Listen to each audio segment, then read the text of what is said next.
any of you are looking for any last-minute gift ideas for me, I have one. I'd like Frank Shirley, my boss, right here tonight.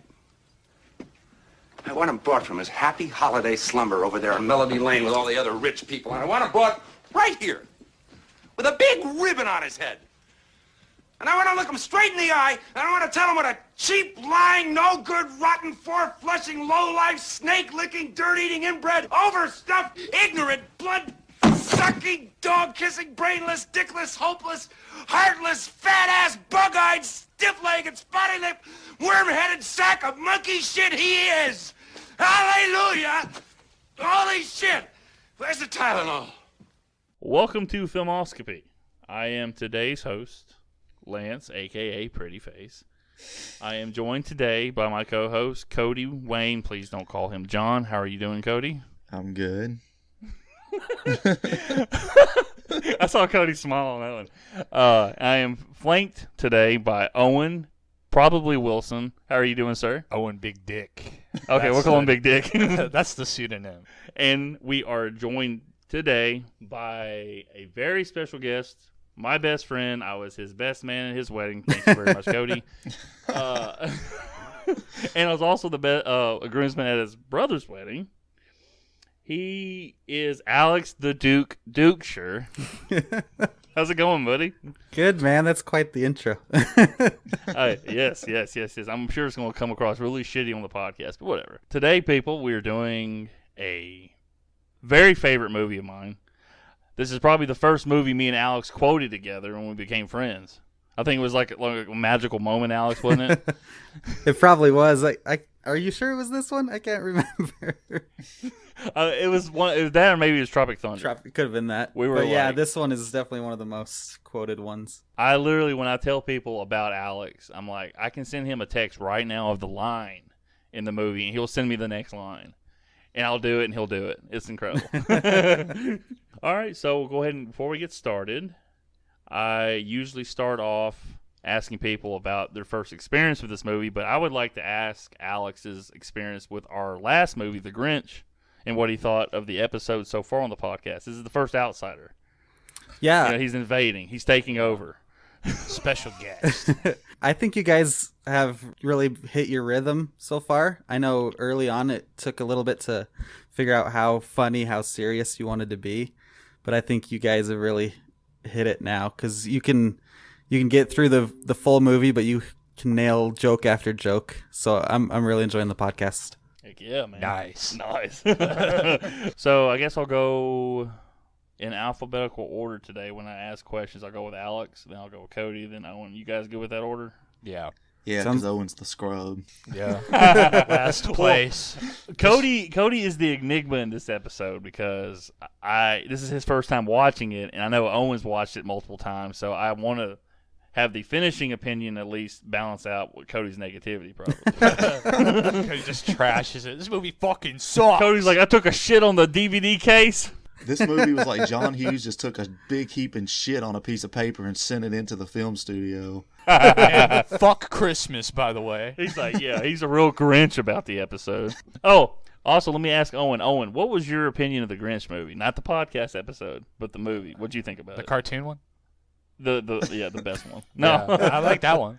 I don't know. The Jim Carrey one, I think really the main appeal of that entire movie is just like people would just remember Jim Carrey's performance, and they're like, oh, he's so funny in that. It's an okay movie. I would rather watch the cartoon. That's about my opinion. There you go. Well, this is why we're bosom friends here. Yeah. Alex, what did you think about the Grinch movie, the Jim Carrey version? I like the movie. I don't have any fondness for the old cartoon, but I do like it a lot too. But I mean, I don't have a lot of fondness for the Jim Carrey one either. But I enjoy them both. I also texted you and Cody, that I really enjoyed the 2018 version. So if you ever want to do that one, I'll listen into that too. Oh, I've never seen that one. The Illumination one? Yeah. The 2018 one, I think, actually, after rewatching the Jim Carrey movie again and going back and watching the cartoon, I think the 2018 film is probably my favorite of the three. Interesting. I'll have to go check it out. When I was working seasonal for UPS, like during the holiday season, I think it was like 2018, like every fucking package had like that Grinch on it, like in the tape or something, and I kind of got like sick of seeing it. I will say my my kids watch that one constantly right now, so I am getting pretty tired of it. Wait, you have children? No, I'm just kidding. Well, I mean, for now, they're not really my kids. No, I'm just kidding. Oh, okay, they're rentals. Rental children. We're doing a new thing here: rental children. They're just my kids until the cops find out. I love that. Well, before we get started in this episode, Alex, you want to tell us about your podcast you're trying to get started up? Sure. Yeah, we're pre-recording some episodes now, and we'll start dropping them probably in the next few weeks. It's a podcast I'm starting with my wife and my brother. We're gonna call it I'll Take Three, a movie treasure hunt or scavenger hunt. We haven't really decided yet, but we're gonna have a theme each time around and pick a movie based on that theme. So we're kind of borrowing some of your guys's way that you set up your podcast, because we'll each take a turn picking a movie. But yeah, we're working on that right now. Our first theme of movies is movies with great soundtracks. So we'll get those pre-recorded and start releasing them here in a few weeks. I vote Treasure for the name. That's my vote. Treasure? Treasure. It should be like Filmoscopy Part 2. I will say, we've been trying to write a theme song Filmoscopy. for the podcast, and it is hard to fit Scavenger into a song because it is way too long. That sounds pretty awesome. So you're picking a theme, and then you're going through 3 different episodes on that theme with each movie y'all picked, right? Exactly, yeah. And then so we'll each take turns picking a theme too. So we'll each pick a movie for each theme, and then take turns picking each theme. I like that so much better. I think I'm leaving this podcast. So, I think Owen and Cody can handle it. Yeah. We'll just do our own spin-off thing. We'll call it movieoscopy. Yeah. We are covering, which I want, the thing I want to talk about, I talked about with Alex and a little bit with Cody and with Owen separately, but this movie, National Lampoon's Christmas Vacation, it's the 3rd in the Vacation series. And I never thought about when Cody said that he thought it was a good movie, but it wasn't his favorite John Hughes movie, because I never considered it a John Hughes movie, even though he did write it and it was executive producing from his chair in Chicago. So I guess I'll go around the table. Do you guys consider this like a John Hughes movie collection, or do you kind of consider it its own thing? Because I've always considered it like its own thing. I think the thing that would make it a John Hughes movie is if he either wrote or directed. And since he does write it, I would throw it in there. If he was just the producer, I wouldn't consider it a John Hughes movie, because a producer is He's not the executive really producer too, so he's not even anything. I mean, even Right. executive producer at that, they're not very hands-on with films. They just kind of okay the money, maybe some creative decisions, but it's never anything extremely impactful on the film. So I would definitely include it in the John Hughes collection because he wrote it. Okay, I just realized I went fucked up order and alphabetical order. I went Cody instead of Alex. I'm like, C-A, that matches, right? C, then A, C and O. and then X, I think. All right, so we'll go with Alex next, and then the next rotation, I'll fucking get it right. Alex, what do you think? I think if you think about it, like, let's say the movie's a kid, it's probably like a half a child, because he did write it, but he didn't direct it. So he, it's his story, but he didn't get to put his touches on the story on the film. So I would consider at least partly John Hughes movie, but not to the same extent as like Planes, Trains, and Automobiles or Breakfast Club, those ones. Owen, good sir, what do you think? Yeah, I'm going to have to agree with Alex here. Yeah, it's kind of a John Hughes movie. I mean, he did write it, and it's based on one of those stories. Are you agreeing with Alex or Cody? You're getting confused. I'm going to agree with Alex. You sure? Yeah. Because you both got glasses on? Yeah. Well, all of us have glasses on. Well, as a fuck, matter of man. fact. That doesn't help. Is it because he has a nicer goatee than me? I just look like a homeless ball sack? Yeah, that's going to be it.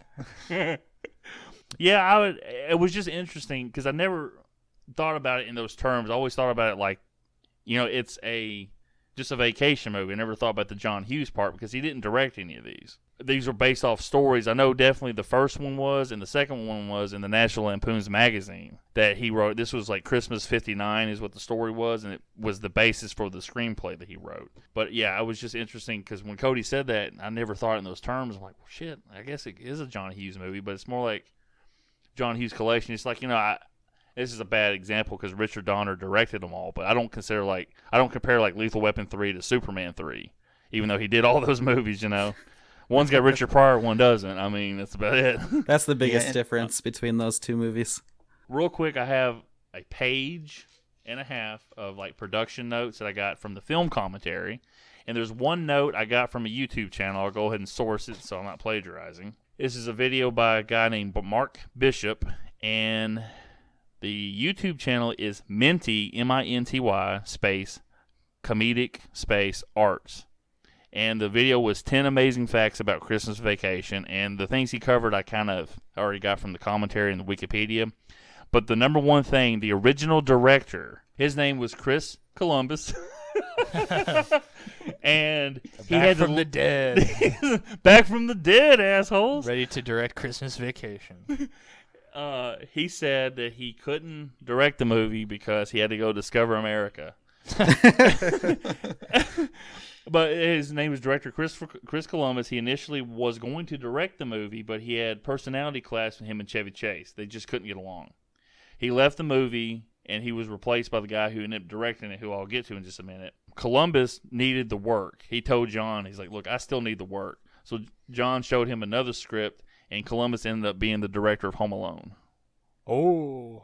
So nice little collection of little facts there. Because John Hughes, I didn't realize he didn't direct Home Alone, but he wrote it. I got a question. Why is it called Christmas Vacation if they don't actually go on vacation?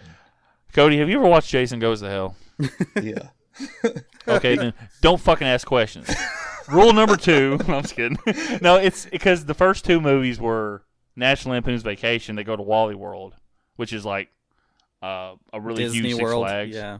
Disney World, yeah. So it's And not then Walmart. the second one, yes. And the second one is European Vacation. They go to Europe. This one was they were just using the title, Christmas Okay. Vacation. But The fourth one, European they go to Vegas. Vacation sucks, so don't watch that one. Yeah, that's Ooh, what everyone yeah. keeps saying. Yeah, it's kind of rough. Vegas Vacation, which got really bad reviews. Me and Alex actually quote that a lot. I actually like that one. Wasn't there another one? Yeah, well, Yeah, 2015 Christmas remake, Vacation. yeah. yeah, Helms. or not really a remake, but kind of a reboot of the series. Didn't they Yeah, make a it's like- sequel to Christmas Vacation that followed like Yeah, Dennis Quaid's family? Randy Quaid. That's Randy his older Quaid. brother. Is No, that I'm just Randy kidding. Quaid? No, it's Mhm. Dennis That's Randy, Quaid. yeah. No, Dennis is the more famous, better actor. Oh, Dennis is the one that's not a nut job, right? Well, I mean, he could be. Not a nut as job. You much see of his a nut insurance job. commercials? Okay. Have you ever seen Enemy Mine? I mean, Dennis Quaid's pretty nuts in that movie. I like that I'll have to movie. I do too. He's nuts. I have to like. I'm curious. Owen looked at me like a dog with a high pitched noise, like he never heard of the movie. So I'm like, well, I may have to pick that eventually after Twilight or something. So real quick, and we'll go in alphabetical order this time. Damn it, Alex, what was your first memory of this movie and the movie series in general that you first remember watching it and your experiences with it? This is definitely the first one in the series I remember seeing, and this one was just on constantly in my home growing up. So we watched it every year, probably multiple times around Christmas. So it's one that's probably the one now as an adult I still like to watch the most, just because it has the most nostalgia to me. Well, Home Alone 2, I would say, is up there. After I watched this one and got older, I didn't actually go back and watch the rest of the series till then. But I love first one, this one, and Vegas Vacation. But European sucks, and the remake's okay. It's okay. It's like Ed Helms. I don't know. He does a good job. I think the script just kind of tries too hard, tries to be funny. It's like, eh. All right, Cody. What was your first experience with this movie and or movie series of the Vacation movies? So my first experience with this movie was this morning when I watched it for the first time. Sweet. I was excited about this. This is a movie that, I mean, tons of people, talk about. It's referenced. I work with a guy that references it all the time, and I just never understand any of the references. I think I may have seen a tiny bit of the first Vacation because they played it in one of my middle school classes one day, but I was like half paying attention to it, so I don't really remember much of it. Other than that, I didn't even know that there was a Vegas Vacation or a European Vacation. So, yeah, I'm pretty much a virgin when it comes to the vacation films. Nice. Virgin is fucking sweet, baby. Hot. Ooh. Oh, Jesus. Getting us hot under the collar here. All right, Owen, what is your first experience with this movie and or series of the vacation movies? So I've seen this movie probably every year around Christmas, as far back as I can remember. I've watched this movie. My first experience with this movie, and I've told Lance this story, was when I was a little kid and I was watching the intro where it's like a cartoon. And I remember being really excited to see this cartoon. I was like, hell yeah, dude, this looks awesome. I was watching the cartoon opener as a little kid, and I remember being so hyped for this cartoon movie. I was like, dude, this looks fucking sweet. It's got Santa Claus and shit. And then it just cuts to Chevy Chase, and when I was a kid, I was like, this fucking sucks. What the hell? So I actually I didn't really like this movie when I was a little kid, but growing up until when I was my late kind of preteen age, I really enjoyed this movie, and I look back on it fondly. After you got laid for the first time. Yeah. After I finally... He understood what the women's underwear was at that point. Yeah. He's like, oh, thank God, that woman in Christmas Vacation, I understand. I finally get it now. Yeah, Owen had told me that story. I'm like, man, that's pretty good. You have to save it for the podcast. He goes, what's a podcast? And this was after you guys had been recording for a while, right? Yeah, he goes, I just thought these were our sex sessions. I'm like, okay, that's afterwards. Okay, calm down. It's probably about the same with Alex's experience. When I first watched the movie, I believe I'd seen the first one when I was a kid. And, that movie's goofy as hell, and I like it a lot. It's the best reviewed one of these, definitely. And it's got Cousin Eddie in it. And the funny thing is, Eddie, which is Randy Quaid, is not in European Vacation. They learned their fucking lesson because he's in this one. I think I ended up watching this around Christmas. I'd never seen it before. I thought it was funny. I love the animated intro as a kid was fucking great. I'm like, Santa Claus looks like he got hit in the head, and all that silly shit. I really fucking fell in love with it. I thought it was great. I didn't understand all the jokes at the time, and every year I watch it, I pick up something new, and I find something funnier. Yeah, I found a couple things, even just watching it again this time, that I was like, I never noticed that. Yeah, same here. It's crazy how many little tiny jokes they put into the movie. Yeah. All right, so I guess we'll get started on some of the facts I got from the film commentary, since we've been recording 22 minutes. Now, this was from the film commentary. They had Randy Quaid. They had Beverly, I can't remember her name, which is Chevy Chase's wife in this movie. D'Angelo, Beverly I think. D'Angelo. Yes, sir, that's it. They had Johnny Galiak. That's the guy from Big Bang Theory. Oh, Johnny Galecki. Galecki? Okay. Yeah. Galecki, thank you very much. I can't say shit. And then they had cousin Catherine, Miriam Flynn, which was, Eddie's wife in the movie. They had them, the director of the movie, who is Jeremiah Schleck, we'll just call him that, and I believe it was the producer was on there too. I can't remember his name. Anyway, so I watched through the movie 2 days ago with my dad, and I rewatched it last night with the film commentary on to see if I could pick up any facts, and these were some of the things I got. This was the biggest box office for the movie. They had different ticket prices, so I guess it was more of a profit for the original. And this movie was released December 1st, 1989. It had a budget of $25 million and had a box office of $72.9 million. This was the second story in the National Lampoon magazine that John Hughes had written. This came out December 1980. The first story, this was Christmas 59. The first story was Vacation 58, and that was the basis for the original National Lampoon's Vacation movie. So they filmed the movie, all the house scenes, the majority of the movie in Los Angeles. All that stuff, it was a fake 3 blocks. It wasn't actually Chicago? No. Damn. They did a good job with it. Yeah, it looks like Chicago. John Hughes is it looks like my home. I don't know what he sounds like. I just gave him a voice. He sounds like a gremlin. What if he just sounds like, it's Marlon Brando. I mean, John Hughes, and this writes this movie for everybody. Every Hollywood director just sounds like Marlon Brando. I need some chicken nuggets. It comes to me with no chicken nuggets. They filmed it on the Warner Brothers Studios, the ranch facilities in Burbank, California. The principal photography began in March 27th of 59 in Summit County, Colorado, with the footage shot when they were going for the Christmas tree and they were going, the sledding part. Yeah. That was shot in Silverthorne and Breckenridge and Frisco, Colorado, 3 different places.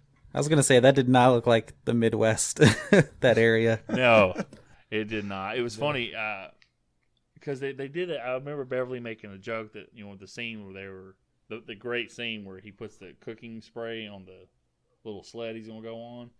That she was in the hotel like eating a $4,000 bag of peanuts or something like that, being charged at the studio. But yeah, that opening scene after the incredible animated intro that Owen was so enthralled with, that was actually Colorado where they were driving to go pick up the tree and all that. And the funny thing was, I didn't notice this until the producer said it. There's no breath when they're filming at the house. There's no cold air. It's like 80 degrees in California. They're filming this movie. I never noticed that. Yeah, I didn't pick up on it until the commentary told me that. So when they're outside of their house, there's no breath. Yeah, I could have sworn I've seen breath in like those scenes though. Well, there's scenes like when they're going sledding, they're digging up the tree. That's all Colorado. Okay. So But the house scenes when he's at the house and stuff like that, there's like no breath. And he's like, man, people are going to get pissed off is what the director says. Like, oh, well, this was the first time director. He had done some commercials, but this was his first like feature movie he ever did. So he's just beating himself up over something that nobody noticed. picked up on. Yeah. He's like, he finally got to the commentary. He's like, I got a confession. So they built up, from what I remember in the commentary, like 3 blocks of like a place, whatever, but of set to make it look like a big neighborhood and all that. And all that snow was fake that they used and all that stuff. And Johnny, who played Rusty, said that Chevy would take him on the same lot, would take him over to where they were filming the reshoots of Ghostbusters 2, and would introduce him to the cast of Bill Murray and those guys. And he also got introduced to the actors at Harlem Nights, which is a Richard Pryor movie. Yeah, I've seen that. There was a lot of praise for Chevy. I know Chevy's had like some controversy come up in some of the things he said in recent years, because he's older. But they had a lot of praise for his comedic timing and his helpfulness on the set, especially with the kids. They all said, like Rusty, the guy who played Rusty, Johnny, said that he was helping them out, and it was really helpful. Like someone like helping with his comedic timing and all that. They're doing the whole little singing shit, and that. The truck drivers come up, like somebody coming from Alabama. Yeah. Like, this looks like Cody's 2 uncles. Yeah. Hey, my family's not from the South. I may sound like I am, but my family's Cody's not. in the back of No, the Cody, truck. you don't may sound like you are. You sound like you are. Yeah. I make fun of him. I sound just like much as a redneck as he does on the podcast when I listen to it. And Alex is like, hey, guys, I'm from Idaho. I have no voice, so it's cool. And I'm just kidding. He's got, like, no accent. Everybody's like, where are you from? When he used to work at the store with me, he'd be like, where are you from, boy? And then we had this guy who worked there who always thought I was from the North, like New York and stuff, because he just that's the only area he knew that was not the South. Well, this is going to be our probably our third sidebar. I don't remember how far we've gone off the rails yet. But the man Alex is talking about is named Nick Thomas. I believe he's still alive. And I've told different stories, and me and Alex will recite together our favorite story having to do with a little bit of a gerbil. Oh, Lord. You say a gerbil? I like where this is going now. It was a you will like where hamster, this is going. right? No, what's small enough to fit in your butt? Pencil. Depends Well, on I'm how talking big about your the butt gerbil or is. the hamster. I don't know the difference between those two. I think they're about the same size. So. Isn't a hamster like fucking huge? You could probably realistically fit either of them into your butthole. You I might think be able to fit a squirrel in there. I know guinea pigs are huge. Might be able Guinea to pigs fit- might be huge. You could probably fit all 3, maybe. It just depends on how freaky you get. When me and Alex met, we started working together. We found common interest in wrestling and in football. He's a Jacksonville Jaguars fan, unfortunately. Hey, that's funny because I'm from Jacksonville. Yeah, That was perfect. Owen is actually from Jacksonville. He's a big fan of Limp Bizkit. Yeah. You gotta risk it for the biscuit. It's all about the he said, she said bullshit. But we had this guy working named Nick. He was a weird cat, Alex, wasn't he? Oh my gosh, he was bizarre, dude. Because Alex is like, look, Nick, I'm from Idaho. He goes, yeah, you're from the North like me, because he's from Pittsburgh. But Nick told, he says, yeah, the first time I had catfish, I thought it was eating cat because of the whiskers. What the fuck? Okay, do you remember me telling you about the Mike's favorite cookie story? Yeah. Oh Is my that gosh. The same guy, That's yeah. the same guy. Okay. Cody, did I ever tell you about Mike's favorite cookie? No, you didn't. Okay, this guy, Nick comes up to me. He's been working there for 6 years at this point. Alex has already left, got married, and had a happy life in Idaho at this point. And I'm working with Alex's little brother because it's a family trade. And well, Nick comes up to me. He goes, "Hey, Lansky." He called me Lansky for some reason. My name is Lance. A-L-N-C-E. He goes, No Lansky. ski, motherfuckers. He goes, Lansky. He goes, "Who's Mike?" I'm like, "What are you talking about? Who's Mike?" Nick, I don't know what the fuck you're talking about. Tell me. He goes, "Right here on this package, it says Mike's favorite cookie." He's pointing to a package of Oreos, and it says Milk's favorite cookie. And I go, "Nick." And I blinked a couple times like I do when I pause, and I go, "Nick, that's Milk's favorite cookie." He goes, "Oh! I thought I said Mike this whole time." Legend. Absolute legend. Well, not until you hear this story. Oh my gosh. Alex brought his little brother into the store before Jacob worked there, and he goes, "You need to tell him the story." So this became something we passed around to everybody, every new employee. Nick told us, but every time we'd bring somebody over to him, he would not want to tell this story, but we'd make him do it every single time. And he goes, no, man. We're like, "Nick, you gotta tell him the story." He goes, "Nah, man. Okay, look here. This is what we're gonna do. Okay, I'll tell you. I had this friend named Jerry Fontaine. I'm gonna give him this weird voice. I'm probably gonna fluctuate, whatever. He's like, Jerry Fontaine was my friend. Every 3 months at the end of the year, my wife would go to the nut house. This is real. I'm not making this up. I'll go ahead and make sure this is 100% fact. Alex will verify everything I say. What kind of nut house are we talking?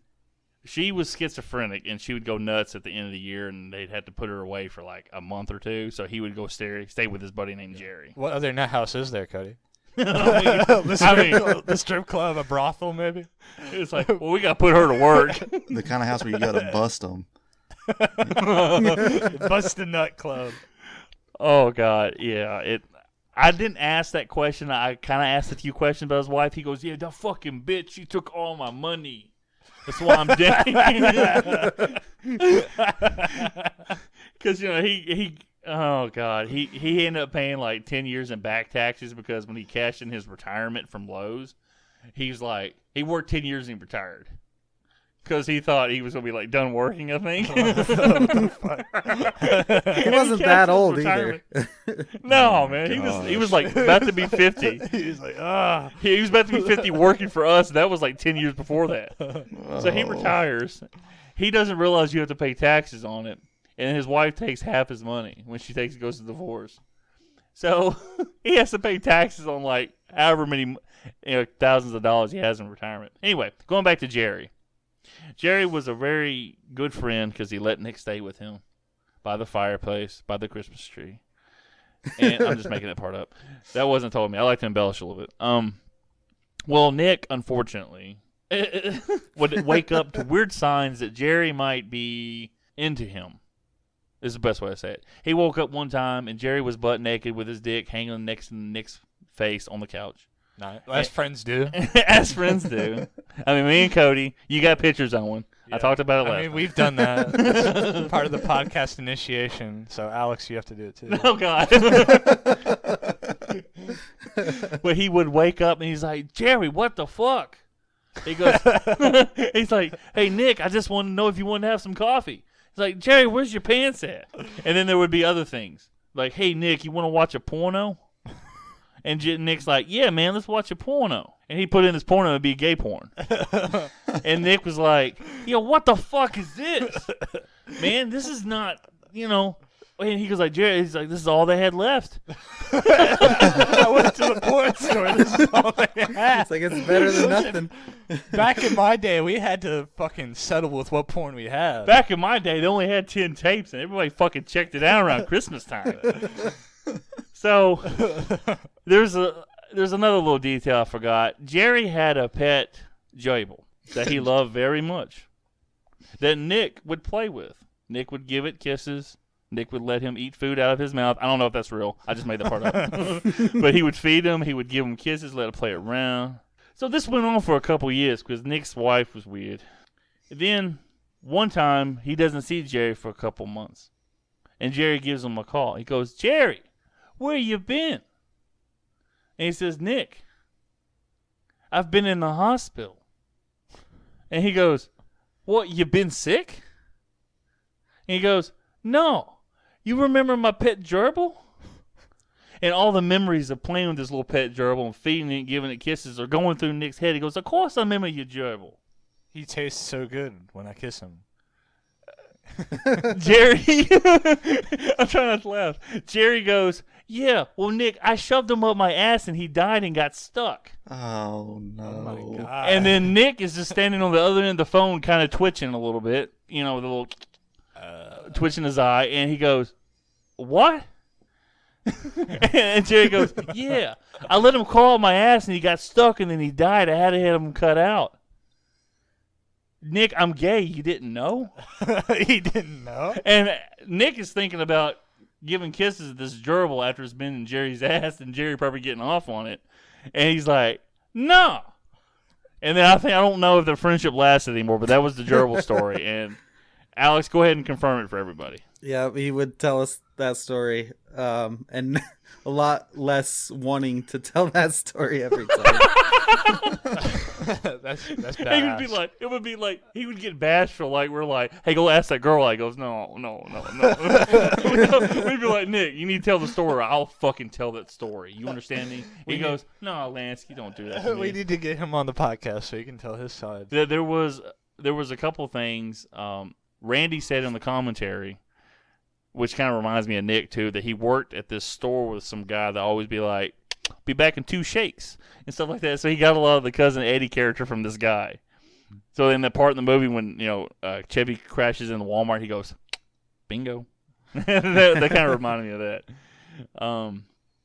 So Randy loved working behind the scenes with Chevy. They had really good chemistry. I don't think they rehearsed that much. The director kept saying, yeah, they didn't rehearse at all. And Aunt Bethany, your house on fire clock. Oh, no, Aunt Bethany, there's just the Christmas lights. Is this the airport clock? Don't throw me down, Clark. I'll try not to, Aunt Bethany. I love that. She's like, hey, we're here.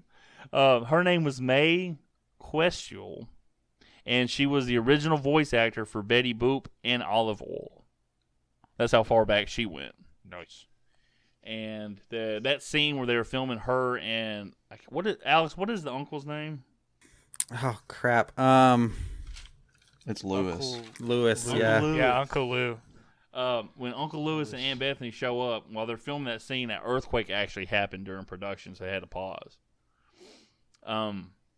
Let's see, the cat scene that we'll get to. People got very offended by that, but when they did test audiences, that scored the #1 favorite scene when the cat went meow. And the marks on the carpet. It's too good. And in the chair, I love it. Eddie's like, how much he gonna set you back? Okay, the squirrel scene. They trained the squirrel. They every day for 3 months they trained this certain squirrel to run away from the dog when they were trying to do it. They're not smart animals, is what the guy says. That squirrel's awesome. Shout out to that squirrel. Well, here's the bad part. Another sad thing. The trained squirrel, they did it at lunch break for 3 months training it. The day of the shoot. No, bro. Don't tell me anything The sad. trainer comes up to me, hey, I got bad news. The director goes, what? Squirrel's dead. No! And he's like, He was like, it was up my ass. it was on my ass, man. It crawled up my ass, so I had to get I've it been in cut the out. hospital. You didn't know? You didn't know? So they had an untrained squirrel, and then they had a fake squirrel where they did like the close-up shots of. Yeah. And they were just filming like the squirrel was running away from the dog. They were like, damn it, we trained the squirrel for 3 months. But that was kind of challenging, but it was great. The song that plays at the end before the cops break in, that Here Comes Santa Claus, Here Comes Santa Claus. It's sung by an actor and musician named Gene Autry. Turns out, and that's just a famous song, but it turns out he's Randy Quaid's granddad's cousin. So there's actually, like, keep it in the family is what he said. He's like, yeah, I like to bring that up, is what Randy said on the commentary. So what else was I was thinking about when Alex said, like, a lot of people didn't like the second one. Well, it's like, no one really liked the second vacation movie, the European one.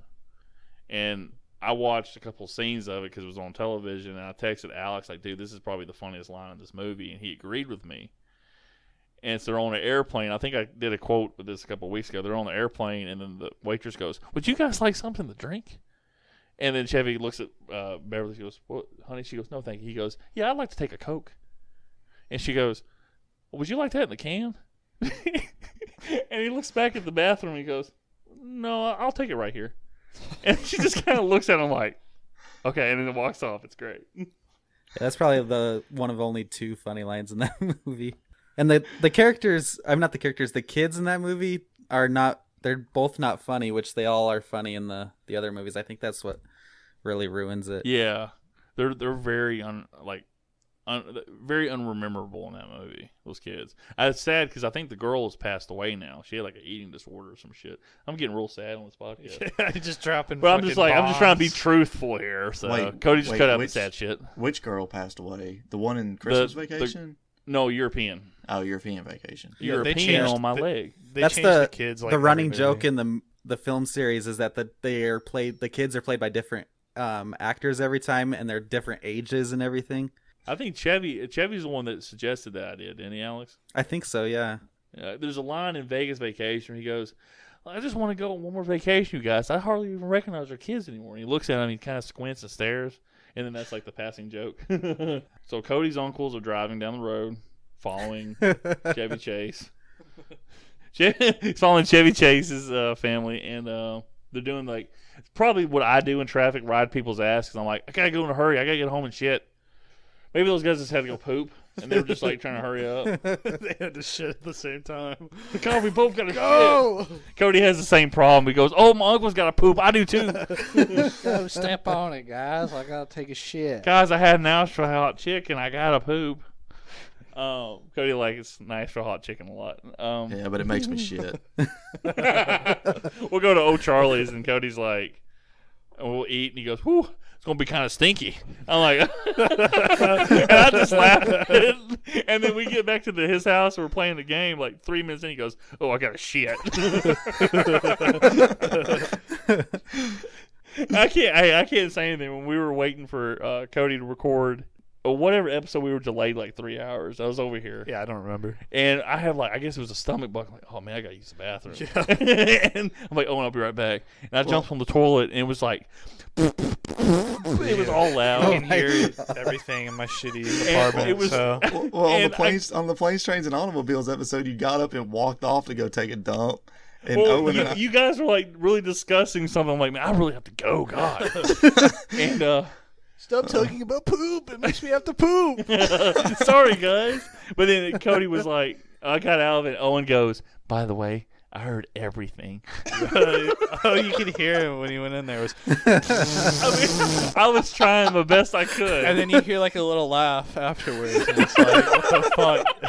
What the fuck's going on in there? Is he a kid playing in his own poop? You just got your hand down in the toilet bowl.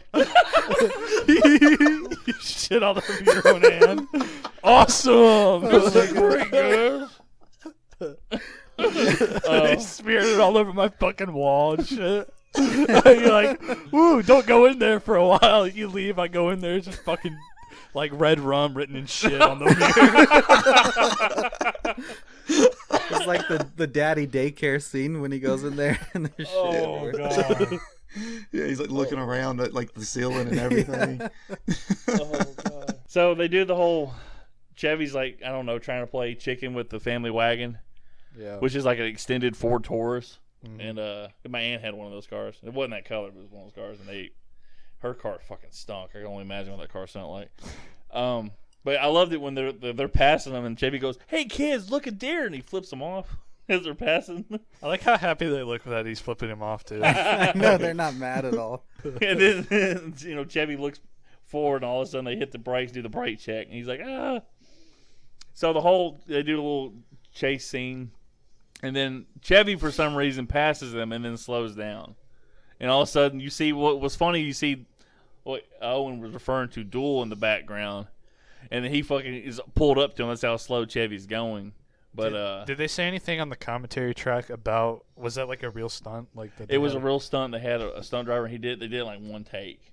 He got pulled in up underneath the truck. Well, obviously, everything Chevy and Beverly were driving in, that was like them at the studio with a backdrop. Yeah, you could kind of tell. But yeah, when they said that was like one take when he did the stunt and all that stuff, and they were just scared shitless. But when they get up underneath the truck though, as he's turning, Beverly, when she looks and she just stops and stares, I die every time looking at her face. And Chevy's like, "Oh, thank God we're all right," and she's just kind of bouncing along, not saying anything. Would you say that they put the Chevy to the levee? That was a terrible joke. Goddamn. Well, Alex, I think we have an opening for the podcast, Alex. If you like, to you I don't know. I think I was the only one who laughed at that joke. So. You got any editing skills, Alex? You got any editing skills, Alex? Come on. No, that was pretty good. Well, with the whole joke where Chevy goes, "Yeah, eat my dust," or no. Eat my rubber, burn my dust. He goes, "Hey, Dad, I think you mean burn rubber and eat my whatever." And then, he gets out from underneath the truck, and unfortunately, there's a snowplow right there, so they kind of mimic the jump scene from the first movie almost, in my opinion. And it's not like an end of the road when they fly off. Alex knows what I'm talking about. I don't know if you've seen it, Owen. Have you? I've maybe seen the first one once, but it was a long time ago. Yeah, I'll have to suggest that and bring Alex back on this one. But it's a jump scene, and the director said when they did it that the car was front-wheel drive, so it was really front-heavy, so they weren't able to get the lift they wanted. Like, they wanted the car to kind of, like, fly up and then hit. But if you notice, the car is, like, going, like, straight down as soon as it makes the jump because it's so heavy in the front. And then, Chevy goes to go find a Christmas tree as Audrey is bitching and complaining about, "My feet are frozen. Mom, I can't feel my legs." And she goes, "Clark, Audrey's half frozen." He goes, "Oh, it's all part of the experience." And then he keeps doing, it's like, "Our forefathers did this," and all this other shit. With their bare hands. And then he goes, "There's our tree." And it's like this big, like, oh, moment. And they all get up to it, and they're all like, "Oh, this is incredible." He goes, "What do you think, Audrey?" And Beverly, she goes, "She'll see it later, Clark. Her eyes are frozen." And then Chevy's like, he's doing some of the speech, and he's just like, his tongue gets frozen. He goes, "Yeah." And then Ellen looks back at him like, "What the hell?" Her reactions to Chevy are just like priceless. That's what I want my girlfriend to do, future wife, hopefully one day. Be like, look at me like that when I say something stupid. And I'll be oblivious to it. It's going to be great. But then Russ goes, "Dad, did you bring a saw?" And then I'm always like, how in the fuck did they dig that I know. tree up? They have a little station wagon. They didn't bring it out there. That tree's like, yeah, they walked for it looks like miles. He turns into the fucking Hulk, rips it out with his bare hands. He's like he said in the little speech, he was like, "They did it with their bare hands." He's like, "Smash!" And he was like, "Fucking push it to the limit." So Cody, since this is your first time watching it, what do you think about it so far at this point? I mean, I think at this point in the movie, I just think it's sort of fine. The humor is very typical 80s, 90s humor at this point. We haven't gotten to the point where I actually started laughing out loud at anything. That was good. Cody will have to watch it Cody, a few more times. Get off this podcast, you son of a bitch. I feel like with Cody, with some of these movies, is like trying to get your kid to watch a movie, and then eventually with age, he'll appreciate it. So 20 years, Cody will somehow communicate me like Professor Xavier does. And he goes, "Hey, I like this movie now. You were right." Well, we're not going to talk in 20 years? What's that about? I think I'm just saying that's that's the technology we'll have. We can just communicate telepathically. I'm going to have Alzheimer's at that point. I'll be like, "What movie? Who are you? Where am I? Get out of my head, you crazy bitch!" I have to go poop. I gotta poop. And Cody's like, "Me too." He's like, "Oh no." We're still doing the podcast. It's like, it's me, Cody. No, Lance is like, "I gotta poop." I'm like, "I'm pooping now." Great minds think alike. They get back to the house, and I can't remember the dude, but it is the chick from Seinfeld, Elaine, and Julia Louis Dreyfus. Yes, she's hilarious. I knew I recognized her somewhere. Yeah, she had done a few things, but this was kind of like the first where she got noticed, and then I think Seinfeld had started or was about to start in 1990. This came out in 89. Yeah, because she was not in the pilot episode, and then they cast her for this series afterwards. Oh, okay, badass. I didn't realize that. Yeah, this was like her first. Like I remember seeing it. I'm like, hey, look at that. Of course, I had already seen Seinfeld. I used to come home from high school, and Seinfeld would come on at like 4 and 5 o'clock on Fox 17, or Fox 7 at the time. And I would get on and watch it when I get home from school. I'm like, oh, this shit's great. Man, I loved it. I remember that, but I remember it happening when I was 2 years old. So, okay. Hey, Alex, you think Jacob wanted to get on the podcast? I got another spot open. Yeah, he's got to take a shit first, though. He's going to take a shit first. He's like, sorry, guys, I'll be right back. We'll just call it the Wolfpack Podcast. So anyway, we get to the thing, and I find it funny because at this point we've had 8 Jason movies come out. And they do the scene where Chevy Chase comes out of the garage. He's got like the kind of generic hockey mask, but he has a chainsaw. And I think, because you always see like some cartoon making fun of Friday the 13th, and Jason, the hockey mask, has a chainsaw. And for some reason, I think it comes from this just like generic thing that they're doing in the movie, just making kind of like not making fun of it, but like giving a little nod to it. But yeah, I sat there and thought about it. I always thought like maybe this is the first time I've seen a hockey mask with a chainsaw. Like they just combined Friday the 13th and Texas Chainsaw Massacre. Maybe I'm thinking too much about this moment. Probably. Owen looked at me like, yeah, I'd have to agree with it. But, well, I can't remember the guy's name. And it's funny, throughout this movie, they cut the scenes where it's just them. And the producer was Todd like, and Margot. Yeah. He's like, I don't know, Margot. The producer was like, yeah, it's like they have their own little movie. It's happening as that other movie's happening because they don't interact until the very end. And this one little part, but, you know, he goes, hey, it's a pretty big tree. Where are you going to fit that, Griswold? I can't remember the exact line. He goes, bend over and I'll show you. And he goes, you got a lot of nerve talking to me like that. He goes, I wasn't talking to you. And he looks over at Elaine. I call her Elaine. At Marco. He sounds so happy when he says it, too. It was great. And, you know, he does a little... So he gets the tree in the house. The tree is fucking huge. It's just a little full. He's like, oh no, it's just full. It'll be all right. I remember she goes, Clark, you think there's enough room to put the angel on it? And he goes, yeah, honey. The damn thing is just like, and then he hits he cuts whatever, I guess the rope he had tied around it, and it just fucking expands out and fucking just, you know, breaks the windows and knocks shit over. And he's like, it's a little full. A lot of sap though. A little full. He's like stuck in the tree. And then we go to the scene where, you know, I call her Beverly because that's her real name. But what is his wife's name? I can't remember Ellen. for some reason. Ellen, for fuck's sakes. I kept thinking about Elaine from Seinfeld. I'm like, that's not right. Ellen, she tells him about, like, well, I talked to Mom today. He goes, yeah? He goes, they're coming for Christmas. And he goes, oh, that's great. She goes, Sparky, and she always calls him Sparky in the movie. She goes, you always kind of overdo things. You know, can't we just have our own little... He goes, no, I want to have a family vacation. And he goes, when have I ever overdone it? She goes, vacations, birthdays, holidays, and, you know, all these graduations, celebrations, and all this other stuff. And he's like, good night, honey. And he touches her head, and her hair's stuck to him, and all that shit's stuck to him. So. Yeah, he pulls the lamp down with his hand. I love this shit, man. I saw something cool just looking up trivia on this. He was reading a People magazine, and the person on the cover, they actually made a version with the director is the guy on the cover. Really? Okay, that's what that was, because they were mentioning something like that. I didn't catch it on the commentary. It's like, yeah, there's the director on the People magazine. I'm like, oh, that's kind of weird. He's the first-time director.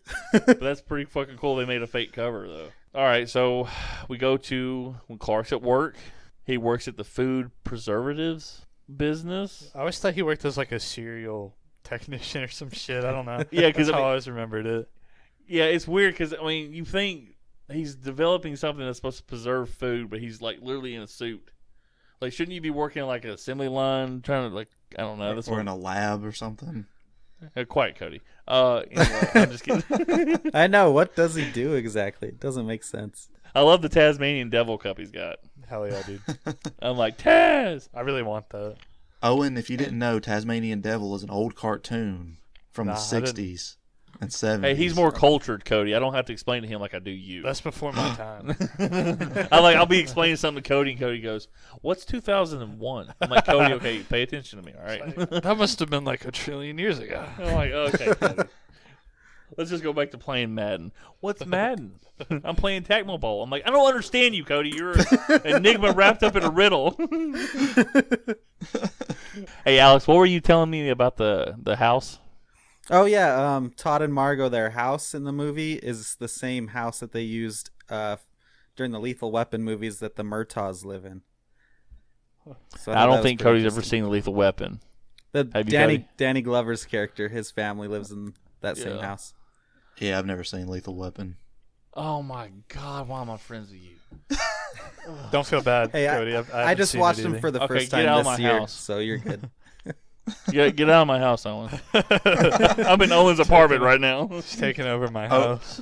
Owen leaves the house, and Lance help, later on please. gets in bed with Owen's girlfriend. Like, oh, who are you? He's like, look, I This got is rid of not him. He's my never beaut- seen Lethal Weapon. This is not my beautiful wife. These aren't two pillows. These are my pillows. Anyway, she turns into an alien. I'm like, what the fuck is going on? We got past. Okay, so he's at the business. So here comes his boss, walking in unison with like 15 other guys. His boss, I'll leave Alex to. Alex will know this. I'll ask if Cody recognizes him, if Owen recognizes him. Owen, if you know, don't answer. I gotta look smart. Okay. I'll be like, I know who it is, guys. I'm answering my own question. I'm just kidding. Owen, not Owen. God bless it. Cody, the other one with glasses. So, Cody, did you recognize who his boss was? Watching it, I was like, I could swear I've seen this guy somewhere, but I just could not place him. Okay. Owen, do you know who it is? Same deal. I recognize him, and every time I see him, like, I can't remember what he's been in, but every time I see him, he looks like my granddad. So I'm like, All right, well, I'll leave this to Owen. Who is that guy? Owen. Oh, Owen. God bless it. Alex. God damn it. the other one with glasses. The other one with glasses. Yeah. We're all It's, fucking nerds here. Brian Doyle Murray. It's Bill Murray's brother, or half brother, maybe. Right? And I think they're full brothers. Are they full brothers? Okay, but yeah, he's He just probably likes his middle name a lot. yeah, he's in a lot of stuff. He co-wrote, I think, Caddyshack 2. Not Caddyshack 2, but Caddyshack also. Oh, okay, gotcha. Yeah. Yeah, he's awesome. Isn't he in like Scrooge with Bill Murray? I'm sure these kids have watched Scrooge. I can't remember if he's in that. He's in a lot of stuff. He's Yeah, in Groundhog Day. Yeah, I remember him seeing in that too. He's in like a lot of stuff. This is his voice, and it's funny. And Alex will recognize him too because he doesn't look like him at all. He's in the first Vacation movie as the guy renting out tents at that little park. You remember that, Alex? Yeah, the little part with the hot tubs they think are gonna be great. Yeah, it's like a fucking geese shit and everything in it. Yeah, I didn't recognize him because he didn't have his mustache in that movie. He looked just like Bill Murray in that. Yeah, Just he's with a hat on in it. and you look at his facial expressions, and for half a second you'll think he's Bill Murray. I swear, if you know they're brothers. Yeah, that there was something like I can't remember. Like they said something like he got Bill into acting somehow. Like Bill was doing the National Lampoon's like radio show. So I guess they had a radio show for it. And something else I can't remember. But Bill's like, hey, he was leaving the show to go try to start movies. He's like, why don't you try my little brother or something like that? And that's how Bill like got his start. It's kind of weird. I can't remember the whole story, but but you know he does the whole like he doesn't know his name. And he goes Clark. He go. No, that is his Clark. name. No, was it? I fucked it up. That is his name. I fucked up. Damn it. He said, well, what does he say? Alex, you take over that part. Oh, I can't remember the name, but he gets it wrong. Calls him like Mark or in Grizzball and stuff. Yeah, he calls him Grizzball. I thought he called Grisman him or some shit. Greaseball.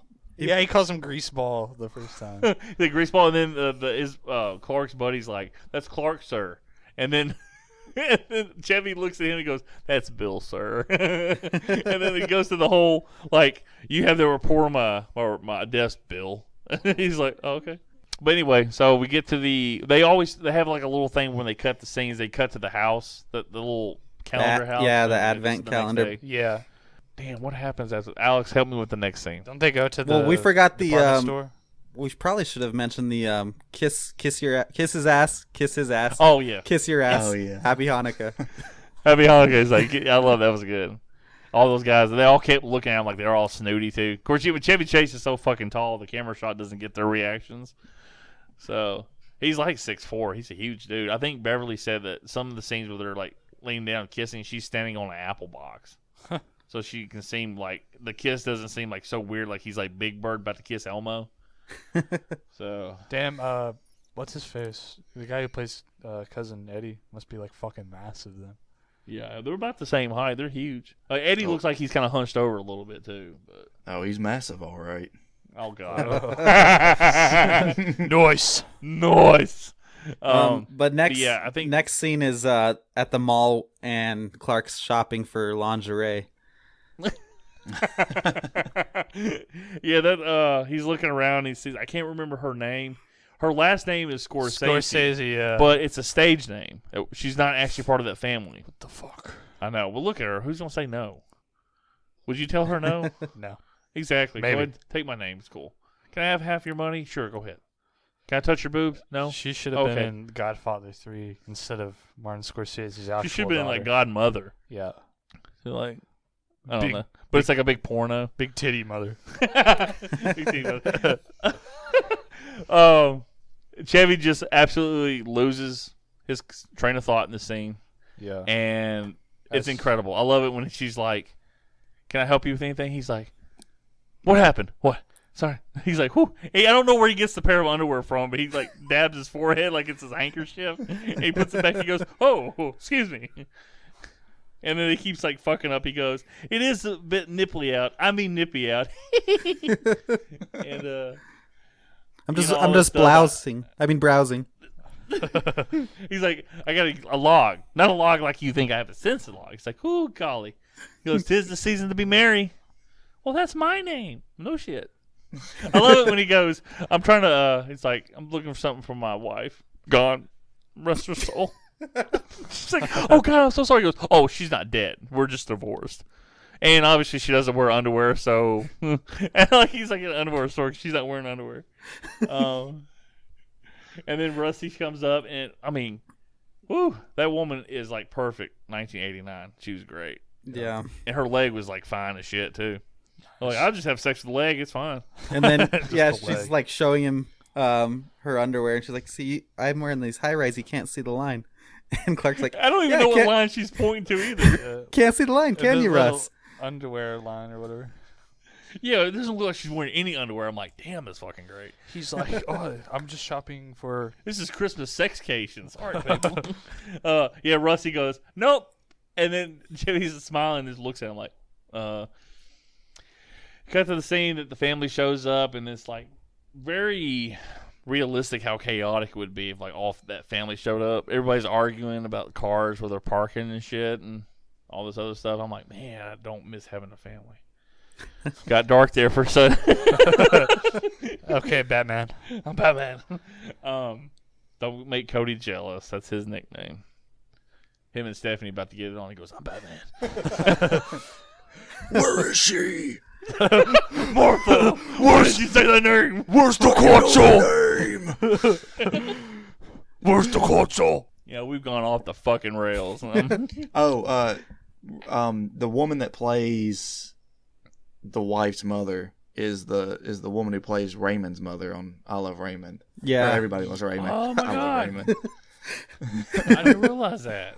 Yeah, that what's is it? right. Doris Roberts, that's her name. Yeah. And her husband on that show is, I think his name is Peter Boyle.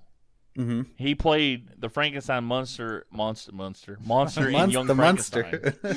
The Monsters. He played the Monsters. No, he played All of them. He played Frankenstein in Young Frankenstein, which is a great Mel Brooks movie. We'll have to fucking do one day. It's Frankenstein. He also Wrong. plays Father Time in the Santa Claus movies. interesting. I didn't realize that. Yeah. The ones with Tim Allen. Yes. The have greatest to do comedian those. the world has ever known. Hey, he is pretty funny. I like Tim Allen. Yeah, I like Tim Allen too, but yeah. Yeah, I do too. All right, so we get back to like the whole family scene. We talked about Raymond's mother being also Chevy Chase's. So does that make Clark Griswold and Raymond like brother-in-laws? Shared universe. Yeah. I like Cody's like, yeah. Like Cody wasn't paying attention when I said.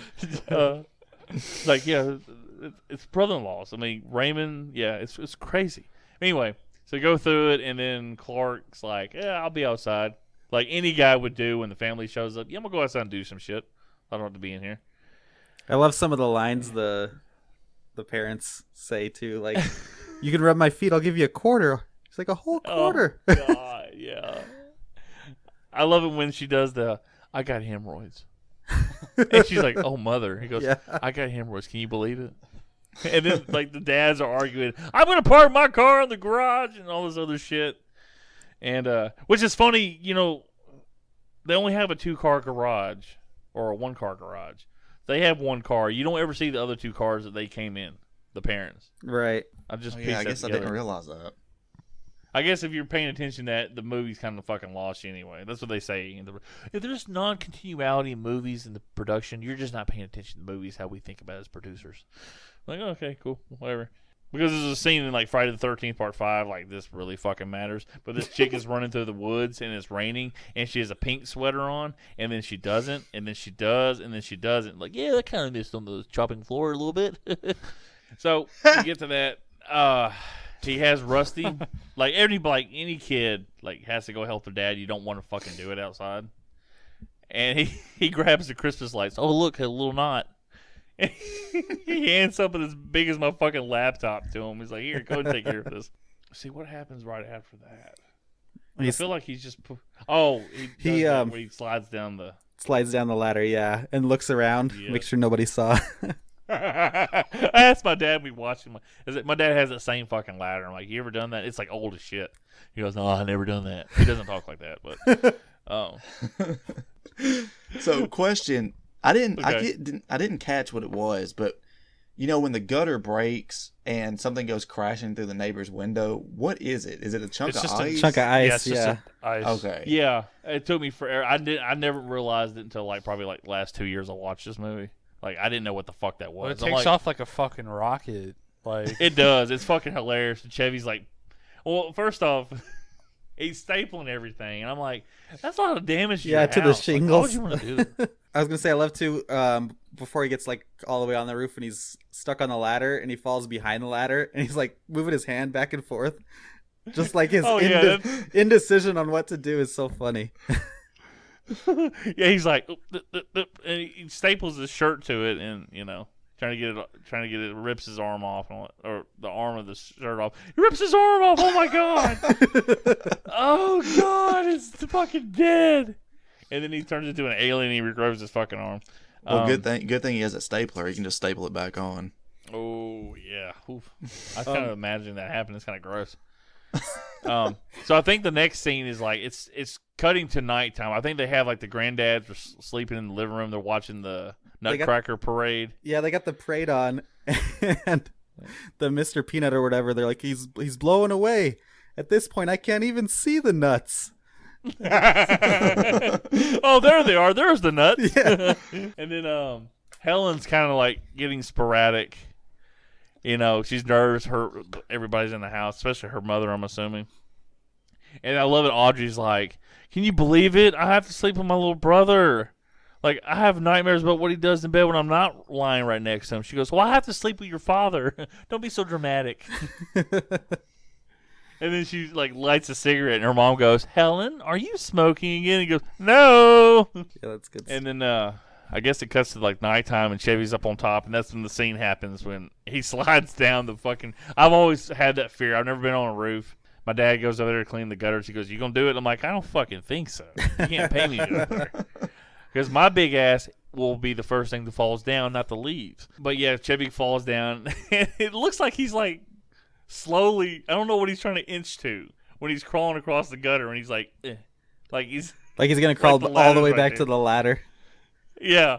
And then the fucking the gutter just, falls off in that big chunk of ice, which looks like it's just like, for some reason I thought it was like, the inner structure as a kid of the gutters. I didn't know how gutters worked. Because I'm an idiot. And I was like, is that the inside of the gutter? Why did it fly like that? Because I'm an idiot. He gets everything done. He goes to plug up the lights, and first off, you have Helen's parents making fun of him, which, you know, sound kind of like, it's like, yeah, I wouldn't be doing this. This is a waste of time and all this other crap. And he goes to plug it in and has everybody do the fucking drum roll. Goes to plug it in, it doesn't work. Mother-in-law and father-in-law are giving him a hard time. And I love his daughter's like, well, he worked really hard, Grandma. And his father's like, well, so do washing machines. I love that line. He's like, so do washing machines. And the grandma's like, I hope you kids see what she's like hiccuping because I guess she's drinking champagne. She's like, I hope you kids see what a waste of resources this was. I'm like, you bitch, shut up. Then they do the whole, what cracks me up, you know, everybody goes back inside, and, you know, Clark's mom's like, honey, I can see the house and it's beautiful. Goes, thanks, Mom. And then the dad, like, what the hell is the granddad going to do? He's like, well, son, if you need me, just come get me, okay? He's like, yeah, give me a holler. I'll be upstairs asleep. And then Russ comes up. He goes, sorry, Dad. I don't know why I made him sound like that, but whatever. He's like, this is Bobby Hill. He's devastated, Dad, man. sorry, Dad. And he's like, well, listen here, Bobby. I'm sorry, Dad. No, Bobby. He's like, well, we checked every light, didn't we, Russ? I think we checked. Oh, yeah, I'm sure of it. Maybe we should go back up there and just like, oh, geez, look at the time. I got to get to bed. I got to wash the car, feed the hog. I got to go bale the hay. He's doing all this, just naming off all this shit. Feed the hog. There are a couple pay the scenes bills. where I love that. There's a couple scenes where Johnny's not in the movie at night is because it was past his the child labor laws what he could work in. So there's a couple night scenes that he's not there, and that's because he just couldn't work past that time because he was 13 at the time filming this movie. So it shows Clark, shows everybody asleep. You know, Helen's dad is looking at Rusty's girl poster on top of the bed. He's Dude, like, there's a poster behind him of like a turtle fucking another turtle. I was going to say that. I had never noticed that before, and I noticed I it watching noticed it that. last night. I was like, why does he just have a poster of two turtles fucking? why wouldn't you have two turtles fucking? Think about it. I mean, it is pretty cool, but I didn't know they could do that. But I thought they, like, you tongue kiss. can't forget, too, with the ice going to the neighbor's house, and then they come back, and they're trying to figure out what happened. He's like, well, why is the carpet all wet, Todd? I don't know, Margo. And then they just look at each other, and then they look away. It's kind of like what my bosses probably think. Like, why didn't this get done? I don't know. And then they pause, and they look out the window, and they're looking at me just standing there being like a fat ass. Like, hey, what's going on, guys?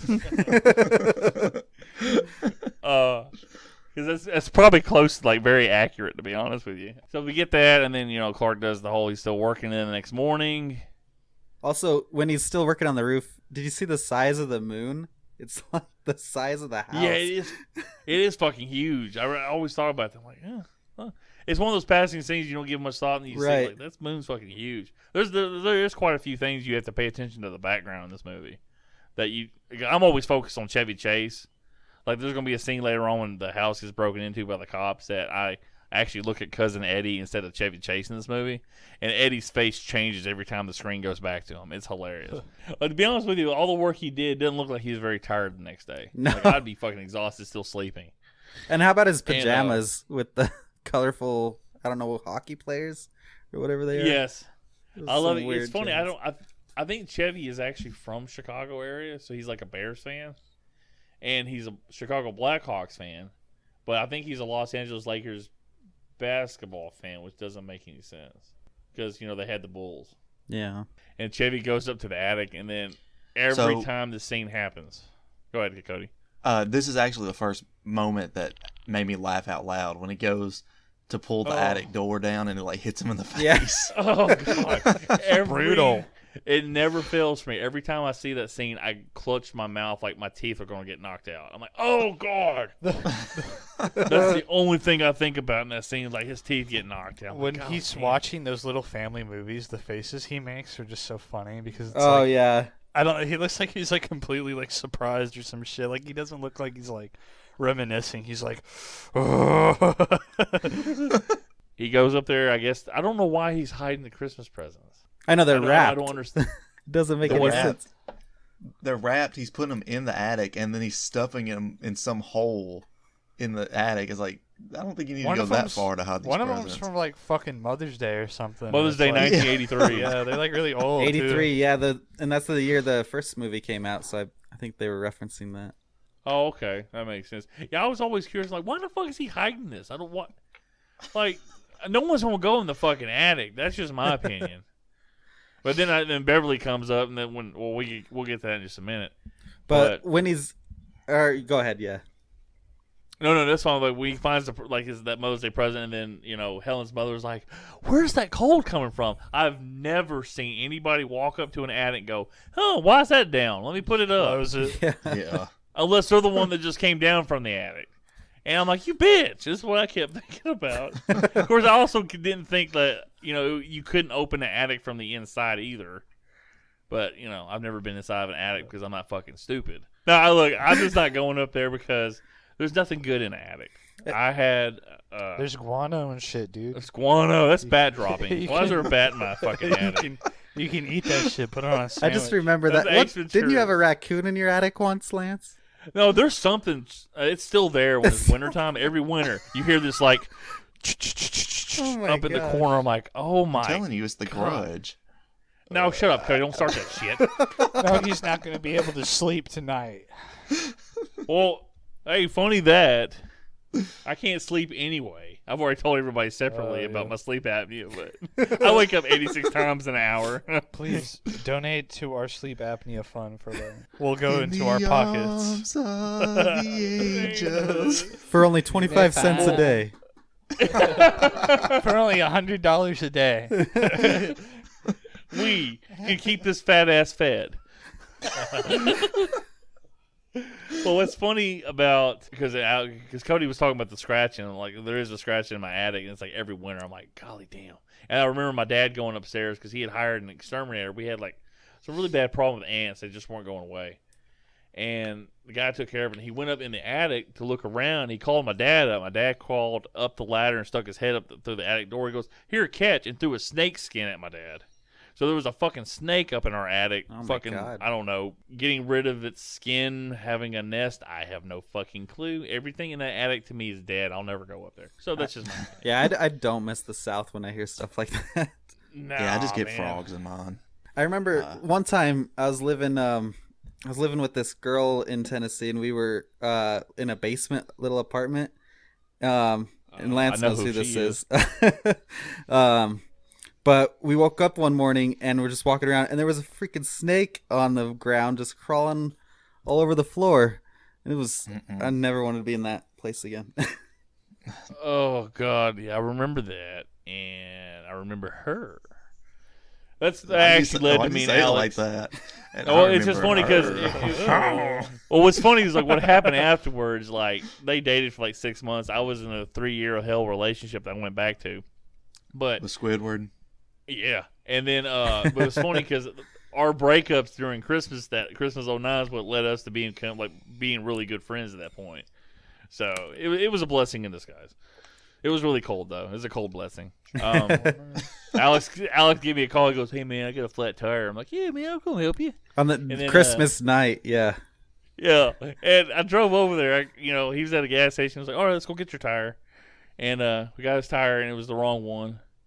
And it was just funny. It was like a 2-hour process. But we ended up just I took him back to his house. They went back the next morning to get it fixed. But yeah, it was fun times, man. 2009. That was 11 years ago. Whew. Jeez. I know, man. I mean, Owen's 11 years old. Just put that in context. Owen, how old are you, Owen, for real? You got a job there, buddy? Huh? You got a 401k? 13 years old.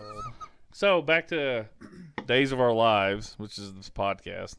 We have I think my favorite scene in the movie, physical comedy-wise, when Chevy walks into the board and smacks his face, takes a second, turns around, hits the other board, smacks him in the face, turns around with the goofiest fucking look on his face, and then smacks the board the third time, and I die every time that happens. He said he loved doing that. Like, that was like his favorite type of comedy. On, like, Yeah, he's great they at did, that. Like, I think it was some like 30 anniversary thing they did. Like they had the two kids, Beverly and him, talking in front of a crowd, celebrating the movie. And he was like, "Yeah, I love that type of humor. I've been wanting to do it forever." And he yells. I love the dad has a line I still use to this day. He goes, "Come on, Helen. He's got a car. He can drive. I gotta eat. I gotta take my back pill." And every time me and my dad go out to eat, I'm like, "Come on, Dad. I gotta eat. I gotta take my back pill." I like to Clark because he hit himself with those boards. He starts walking on the wrong part of the attic. Oh God, yes, he does. And then, he kind of just stops because he's starting to put stuff on to keep himself warm too, and just stands there. And then his feet just fall through the attic, and he lands on the bunk bed. And my favorite part is he puts his hands down towards the holes like they're gonna warm him up. Now let me ask you guys something. Now, when that scene happened, did anybody have the thought, why doesn't he just crawl through to the house from the hole in the attic? He probably could have. I don't know. No, That because thought- as soon as he went through, I realized that bunk bed for some reason is like 6 inches from the ceiling. Yeah. So there's no way he could fit. Yeah. Well, what's funny is I think Randy Quaid said in the commentary, he goes, "Why doesn't he just crawl through the hole and get back into the house?" And then the director goes, "Shh, you're not supposed to ask that." I never thought So, about yeah. that. So Yeah, I always remember sitting there, was like, he can just lay down. Of course, that's just me being a kid. Like, he can lay down and get out of there if he wants. So yeah, then he finds, which I'm assuming is Aunt Bethany and Uncle Louis. yeah, you can tell because And he's Uncle Lewis has the stogie and he still has the Yeah. toupee even then. I love it when they show up later on. But they're doing the whole throwback, video he's watching, which is funny. I don't know where he's getting the power to power this movie projector. Again, I'm asking questions that need to You're not be supposed to asked. ask that. Yeah. Probably not, but I gotta get back. I need to tweet Chevy Chase about this Jason Voorhees reference. So Why does he have a chainsaw? I don't understand. God, what's wrong with you? It's supposed to be machete. And then the fucking Danny Trejo shows up. Who, me? Machete? And he's like, no, yeah, okay, you'll do. Fine, come on. And then, for some reason, Helen comes home and she goes straight for the attic. I believe the next scene he's still working on the lights. Can't figure it out. And he goes to plug it in. Doesn't work. He gets all pissed off. He goes in. She's like, do you have everything plugged in right? So he goes to the back of the house to check because I always says, yeah, okay, everything plugged in right. Goes back to the house, and you see like 8 extension cords plugged into like this one outlet. Then he goes into the garage, and you literally have like 20 plugs going into one plug. And he turns on the light, and she's like, Clark, this is it. This is it. He turns off the lights, come back, and he goes, she walks off because she's, I guess, frustrated, trying to figure out what happened.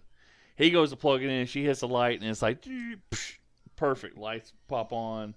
All the while, Margot and Todd are trying to have a night of romance, and it's blinding them. I love to. Yeah, I was gonna say, go ahead. So the square inch of your body, she goes, shower, of course. I know And then, he's got a shower, even though she's the one who's gonna get kissed everywhere. That doesn't make sense. Oh, she's gonna get something else everywhere. You know what I'm saying? She's probably the type of girl here. Aim for the sheet. Don't get it on me. Aim for the sheet. Yeah, You where gotta you wash sleep the at, Todd. sheet. It's fine. Anyway, yeah. So Aim for your own face. But your own face, not mine. yeah, the lights blind Margot and Todd, and they spill more water everywhere. And I love Margot just starts. She's like, "Oh, my carpet." Oh yeah, she's freaking out. She's like, oh god. And then Clark finally gets the lights figured out. Everybody comes out. The lights go off because Helen turns off the garage light. And then he gets mad. He's like punching the Santa Claus and hitting all the reindeer. When he punched the Santa Claus, I love that fucking part. when he punches the Santa Claus, he actually breaks his pinky. And that's why he doesn't punch any more of the reindeer. He's always like chopping them because he fucking hurt his hand. He's trying not to sell it. And then I love it when he grabs the cords. He's like, and when he plugs it up, she hits the switch. It's just like perfect. So, and this is the scene where he's going through everybody's like, Mom, I hope this really makes your holidays even better and all this other crap. He goes, Russ, Audrey, and it's just Audrey. This is when Johnny had to he couldn't be working because it was past his bedtime. I thought it was weird that he did just say Russ, and he's like nowhere to be found. The Imaginary next thing you son. see him, when Eddie shows up in the moment, Russ is there though, so it's a different shot. Oh, okay. So the shot when he first goes up to his mom and he's he's kind of hugging her Yeah. from behind, and his wife is trapped in between. Yeah. them. Yeah, that's one of the things I noticed on this rewatch too. Was she's stuck sandwiched between the two. And she's looking back, and I'm like she wants to say something. So he goes through the whole family. I And love the line when he's talking to his dad too. He's like, "Dad, you taught me everything I know about exterior illumination." And he goes to everybody, and then he gets to Helen's dad. He goes, Arthur, Dad, I hope this really makes your holidays great. And he goes, The flashing lights aren't flashing. I know that, Art. Thanks for noticing. And he see him look over at something. He walks over and puts his hand on him. He goes, "How sure does look nice, Clark. Oh, thanks, Eddie. I hope you and Catherine." Eddie? And he shows, and then in the background, the fucking RV's there. And it's like you don't hear the RV pull up or anything like that because it wasn't in the driveway. And Eddie says in the thing, he's like, "How did they not hear the RV pull up?" He's like, "Hey, you coasted in on fumes, remember?" He goes, "But we're parked backwards." And the director's like, "Shh, don't worry about it." I don't think he did shh, but that's just my little ad. He's like, "Shh, don't worry about it." Critical eye that he is. Very critical eye. And then, they have 2 new kids. Every time you see Eddie, they got new kids. He shows up, and they're like, "Hey, look at that." And then Helen's dad goes, "This here is Rocky." And Henry goes, "You got a kiss for me, little boy?" He goes, "I wouldn't do that, Art. He's got a lip fungus that ain't identified." And he backs off like, "Ooh." And then he goes, "Well, this is Ruby Sue." And she goes, "Oh, my God. Her eyes aren't crossed anymore." I'll let Alex take over.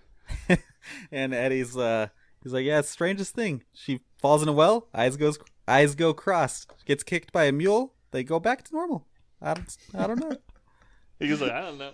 He does a little, I don't know, it's a little click. And then that's when Helen's dad is Ellen? like, "Yeah, come on, stay with us." I said Ellen, my bad. Helen, with an H. She's like, "Yeah, come on and stay, it's fine." And they're all just like, "Oh, God." You can see Helen like, "No." Yeah. And then Clark's still in like shock. He's like, "Eddie? He says Eddie like 3 or 4 times. And then they're all like, "Yeah, we're pretty set up in the RV, but if you want to take the kids so me and the missus can have some alone time." And this is where I know it's a gerbil in the Nick story because he goes, Oh yeah. "Forget about the rubber seat and the gerbil." She goes, "Oh." She slaps him in the arm and walks off. And he just looks at her like, "Yeah, I'm going to get some tonight." Oh, you forgot about their pride and joy snot. Oh, God. Whenever he's like, that's a what does he say? That's a nice name, Eddie. And he's like, "Yeah, he's got a sinus condition." and he's just got snot all down the side of his face. He goes, "Hey, Snots, you roll over, let Uncle Clark smash your belly." He goes, "Clark, you never seen a set on a dog like this before." And then Helen looks down like, "What?" I love the part a little bit before that too when Eddie's or Clark's like, "Eddie," and Eddie's like, "You surprised to see us, Clark?" He's like, "Oh, if I woke up tomorrow with my head sewn to the carpet, I wouldn't be more surprised than I am right now." Oh, God. They do the he's wearing, they cut to the next scene, they're in the house, and him and Eddie are drinking eggnog. Eddie's wearing this fake turtleneck sweater that's called a dickie. That's what those were called back then, I swear to God. Nice. And I'm like, they mentioned that. I remember hearing it just really a couple of days ago on the Bob and Tom show, which is this syndicated national funny radio program. But they were talking about dickies, and that's what those were. They were really popular and shit like that back in the 80s. Yeah, I think. God, You had who's one, Cody? what's the character from Parks and Rec that works in the office with Leslie? Tom. He wears dickies, doesn't Yeah, I think so. But I don't think you're supposed to wear them under a white shirt like Eddie does. Yeah, no, it's wonderful. Eddie does it. You can see everything and shit. Eddie's just Randy's just awesome in this movie. Him and Chevy make this movie, and they don't steal from each other. Their scenes, they're not outshining each other. They're just fucking perfect together, in my opinion. I love the part when they're talking to, and Eddie wanders over to that windmill, and he just touches it, and it just falls apart. This is something I would do. Like, oh shit, if I can break it. And he's not that concerned about it. He just walks off. He goes, "Yeah, I got the oldest girl in the clinic getting cured off a wild turkey. I don't know what the fuck that means."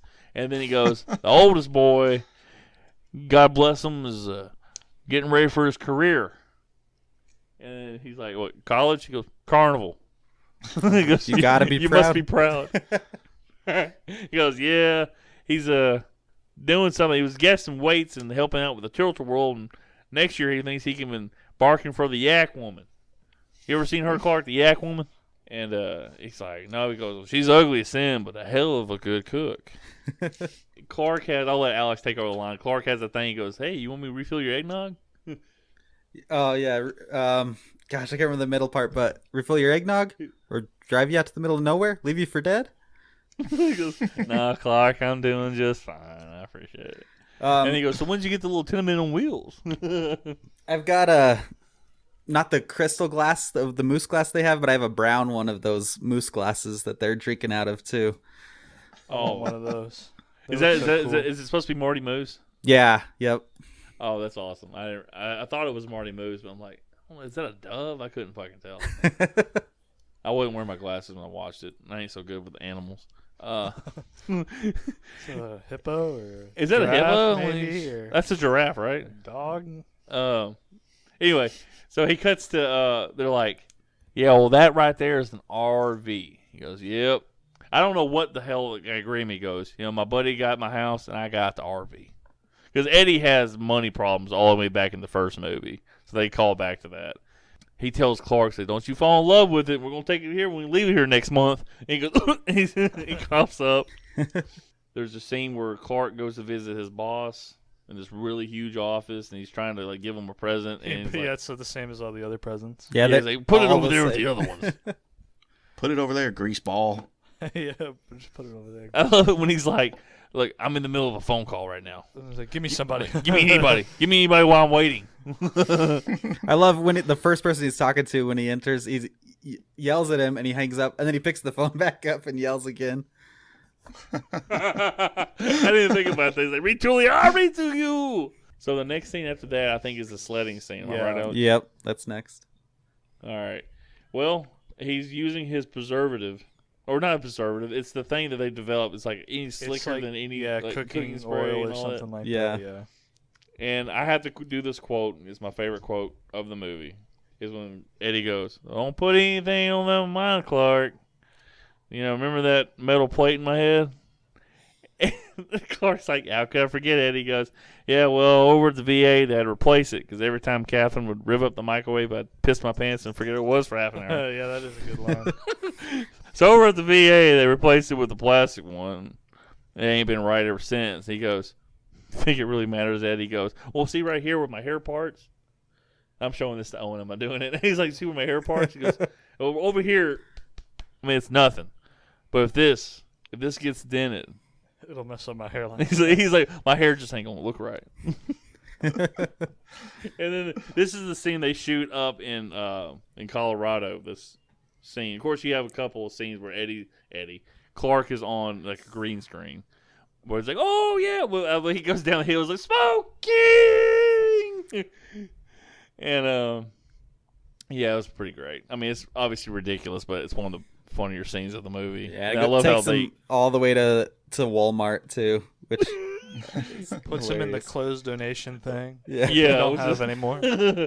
I thought it was great that I saw that old Walmart logo, the old Walmart building. I'm like, damn, I remember when Walmart used to look Yeah. like that.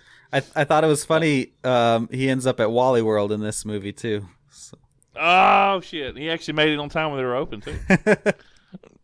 That's a spoiler for Cody. Sorry, Cody. Damn, dude. And Owen. I forgot Owen was right there. Where'd you come from?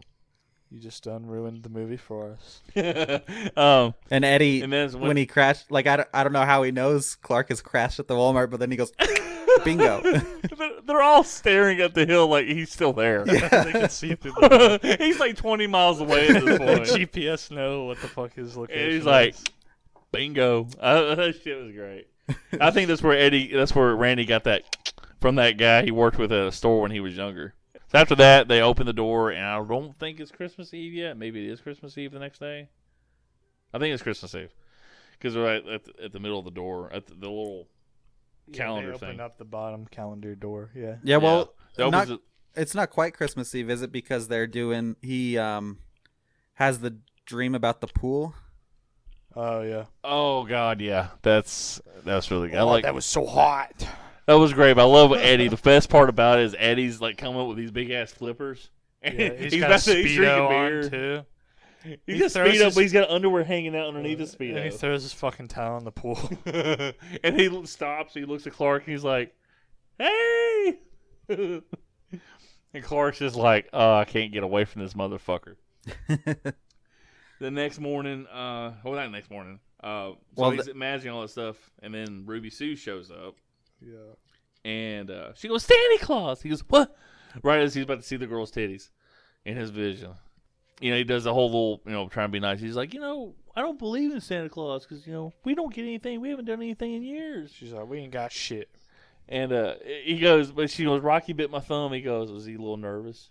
She goes, "Shitting bricks." And he goes, "We probably shouldn't use that word." And she goes, "Sorry." "That's shit and rocks." He's like, "Okay."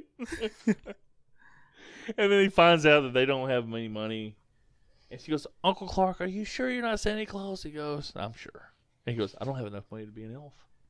And the next morning, they're all doing like breakfast. And everybody's arguing. For some reason, Catherine is throwing waffles down everybody's plate by hand.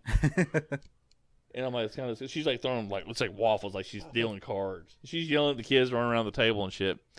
And Eddie Clark comes down in his Chicago Blackhawks jersey, and then Helen goes, "What are you looking at?" He goes, "Oh, a sunny day in a winter's warmth, and an asshole in his bathrobe, emptying his toilet out in the sewer or something like that." Shitter's full. Shitter's full. Merry Christmas, Cody. You had to laugh at this scene. This has to be one of those lines you've heard a million times too. Yeah, I've heard it quoted quite a bit. I don't think I laughed out loud at it. It put a smile on my face, but it wasn't an LOL moment. Well, it was a Polaroid moment. That's all that matters. It was definitely a Kodak moment. Yeah. And I love when he said shitter was full, and Clark's like, "Oh yeah, you check our shitters, honey." I love it when the neighbor runs out. He's about to go jog, and he looks over, and Eddie goes, "Merry Christmas! Shitter's full!" And he runs back in the house. It's so gross. You see it. It splashes on Eddie's shoes. I'd freak the fuck out. I'm like, oh, God. It's his own shit, dude. And the funny thing is that, Eddie, he picks up the sleigh that, for some reason they keep just putting in their trash where the trash guy can pick it up, and he doesn't pick it up. And he picks up the thing that he was riding down on the hill on, and it looks like a Christmas tree, how it's burned out. Oh, I didn't notice that. Yeah, I didn't notice that either. Yeah, every time I look at it, it looks like a tree. It probably doesn't to me. Of course, I'm kind of fucked up. I'm like, "It's like a Christmas tree." And then my favorite interaction with them talking, because they're doing serious. It's like something you would say if you want to help out a family member. And he's like, I don't think Eddie and Catherine have enough money to buy them gifts. He goes, "Yeah, Ruby Sue said something like that last night." He goes, "You can't get a job in 7 years?" She goes, "Catherine says he's holding out for management position," and looks at him. That killed me. I'm like, and he just looks. He's like, "Oh, okay." He takes him shopping, and they're literally just buying all this dog food for this dog. This actually made me laugh out loud when he's like just keeps on piling dog food bags into the car. There's a moment too when Clark grabs a thing of light bulbs and sets it on top, and then Eddie just puts another pile of dog food on top. I think the last batch he grabs like 3 bags of one kind and throws it on there. Oh God, yeah, he does the and they're going over. He goes, "So how about you doing with money?" He goes, "Oh well, that's the bitch of it, I keep the RV, my buddy keeps the house. I really wish me and Catherine had the money we sent the preacher who was screwing the hockey players." And he goes, "What about the kids?" He goes, "Oh, well, hell, his kids can fend for themselves." Like, "No, Eddie, your kids." Oh, God. And he goes, "Oh, yeah, well, and he goes, 'Look, I want to help you guys have a nice Christmas. And he goes, oh, I don't know. Charity boy. Yeah, charity boy. And he's like, I don't know. And he's like, come on, you don't do anything, I'm gonna get it yourself. He goes, Clark, this is a really nice surprise, and he gives him this big ass hug. Alphabetical. Here's a list, the alphabetical order, starting with Catherine and Clark. And I love it. He goes, Clark, I like to get you something real nice. Like, Clark, go buy yourself something. We'll say it's for me. Aunt Bethany. I think the next scene is Aunt Bethany and Uncle Lewis showing up. So this is the earthquake scene in real life. And she's like, is this the airport, Clark? I do that shit with every old woman I work with. And they get mad at me. I'm just like, don't throw me down. I do it with my grandmother. Yeah, I do the every don't throw me down Christmas. Clark all the time. I do it to my grandmother all the time. She's like old and feeble. She better not listen to this episode. Fuck. Anyway, Cody, cut out the feeble part. You can leave the old part in. You better not, Grandma. You hear me? If I find out you listen to this, I swear to God. I'm gonna break your fucking hip. Oh, God. I thought it was something nasty. I don't want to think about it. Anyway. I thought about in the other guys, he goes, I'm going to do you grandpa style. I'm gonna break that back, Grandma. oh, Sheiky, baby. Sheiky's going to fucking put you in the Campbell clutch. He's going to fucking break your back, and then he's going to fuck you in the ass. I'm gonna break that back. Old country style Iron Sheiky. Anyway, Sheiky, baby. Sheiky, baby. So they go in there, and he goes, Lewis goes, Clark, we got the best gift for you. And he goes, oh, you shouldn't have got me anything, Clark. He's like, damn it, Bethany, he guessed it. I don't even understand what he guessed. I think they got him. But yeah, that he got nothing. Oh, I didn't catch that. Yeah. After all these times, it took you guys to point it out to me. I feel really stupid. Anywho. I like to Bethany's like, it's not every day you get a new house. He's like, Jesus Christ, they didn't move into a new house. I love that he goes, you shouldn't have done that, Aunt Bethany. He goes, oh my, did I break wind? He goes, Jesus Christ, did the room clear out? Hell no, you shouldn't have bought presents. Yeah, Aunt Bethany's like probably the joy of the movie from this point forward. I like all that shit that like Russ comes up, he goes, this box is moving. He's like wrapped up her damn cat. Yeah, the way it moves in his hand looks so good too. I know he does. She wrapped up her damn cat. He does a great job moving that box. And the way he slaps his other hand on it too. It's awesome. Oh God. And then Eddie comes up with him and is like, hey, this one here is Lincoln. And then he tastes it. Oh God, this was just like on the spur. Beverly sticks her hand in and looks at Clark, and then Eddie licks it off her hand or whatever. That was all and improv. He goes, lime. And he goes like, that's lime. I love it. He's like, oh, she wrapped up her Jello. The guy, I love it. Rusty goes, great. I can't wait to see what I got. And I love they ask Eddie to take Russ. He's like, let's go find your sister. Like, what are they going to go do with this sister? I love he goes like, woo, woo, woo, like he's going to punch him in the stomach. And Eddie's wearing this extra small shit that looks like Elvis. I believe the next scene is they're about to do dinner and they're about to cut in the turkey. Yeah, it was Catherine, Eddie's wife, made the It's like, turkey. Catherine, if this turkey tastes half as good as it looks. It looks really good too. It does look great. And then Eddie goes, save the neck for me, Clark. He's like, what the fuck? And then right before it cuts, they had to do this take. Like, it took them a week to do this take, trying to get like the turkey to explode like it was supposed to. They had these little fake turkeys that would pop open, you know. It just wasn't right. And but you know, he goes to cut. The way it fucking moves is nasty, like it's a limbs move. Yeah, it's disgusting. They're like, and then Catherine, she's like, oh, sorry, we put it in too early. It's like, How's that? no, you're fine. I don't get that. You can put a turkey in too early. Well, it could have dried it out. He goes, extremely. There's the heart. They left the heart in it when they cooked it. You know, that's the best part. I was gonna say, because I was talking to my wife and I swear I remember seeing a time when they take the heart out and you look at it, but it always cuts away. So I think I just imagined that. No, you watched Mortal Kombat. It's okay. You watch the uncut version. Well, see, this is the unrated version of the movie. Christmas Vacation. Director's cut. Don't see what the producers didn't want you to see. When they cut into that turkey, it kind of grossed me out because at first it kind of looked like the inside of the turkey was rotten or something. Yeah. And then when they talk about it being put in too early, I'm like, oh, okay, it's just really dried out. Because at first I was like, oh, that's Have you guys ever nasty. seen And I like the oh, go ahead, Owen. have you guys ever seen the like early 2000s live action Scooby-Doo movie? Yes. Okay, do you know the part where like they get attacked by the food and like the fucking like roast beef opens up and it like is gonna bite? That's what this. Because I watched the Scooby-Doo movie first and then I watched this, I think, or at least I remember that one before. And this scene with the turkey always reminds me of that. But I like when Catherine is crying about the turkey and Eddie's just like, well, what's wrong? I don't see what the problem is.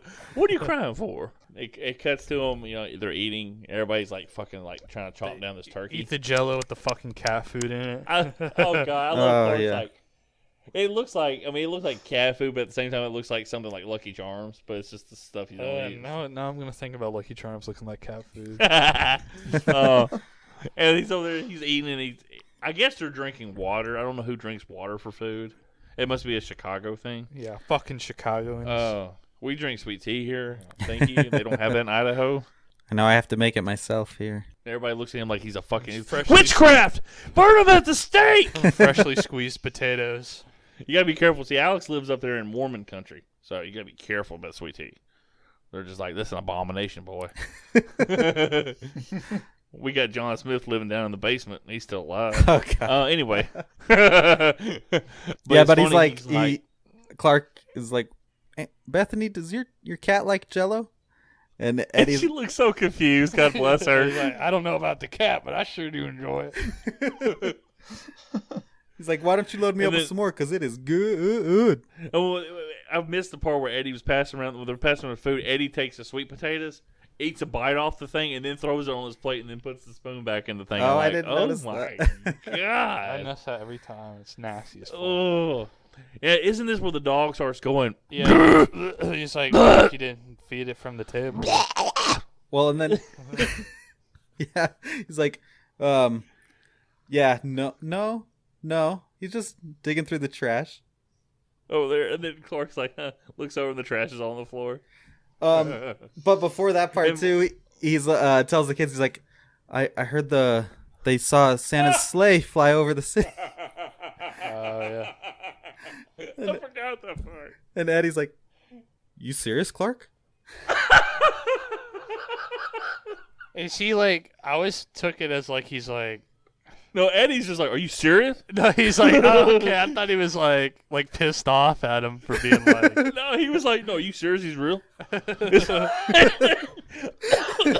the part that kills it. Everybody's like, oh, great. He goes, are you serious, Clark? And he's like, he looks at him and he's just like, I've always took that as like him being pissed off. It No. makes He's me just sad. like, is Santa Claus real? Is like the thing I took it as. Oh, God. And then all the while, the poor cat, this beautiful cat. Looks like Athena. No, it doesn't. Athena's, your cat's not white. Racist. And your cat drinks out of the toilet, Owen. How Yeah, dare you compare it does. compare We to should this electrocute. beautiful cat. We should electrocute my cat too. Oh, my God. God. We're not getting that dark. So anyway, going back to that, the cat's dragging. I don't know how the cat gets underneath that fucking chair anyway. The chair's got like no clearance between that and the floor. And she pulls, she's pulling off the Christmas lights and pulling it underneath the thing. And then Clark, after Uncle Lewis is like, hey, Clark, you're not doing anything constructive. My stogie. Can you get my stogie? My fucking stogie. And he's like, is there anything you want, Uncle Lewis? He goes, Clark, this might be his last Christmas. If he keeps it up, this will be his last Christmas. Sounds like something I say all the time about the old people at the store. I'm like, yeah, they fucking keep it up the last time they go shopping. Yeah, that elderly woman's looking at that package of bologna for 30 minutes because it might be the last bologna she ever eats. She goes, is this the one? Yeah, but Clark goes in there and notices the lights just turn off. And he's like, that's weird. Let me plug it back in. And then plugs. Sorry, I was just thinking about Uncle Lewis's reaction. He plugs in the light. Everything's fine. Plugs in the other one. It's like, meow! And then the fucking lights and all this other shit. And then they're all like, what is that smell? And then they lift up the chair and Clark goes, oh my God.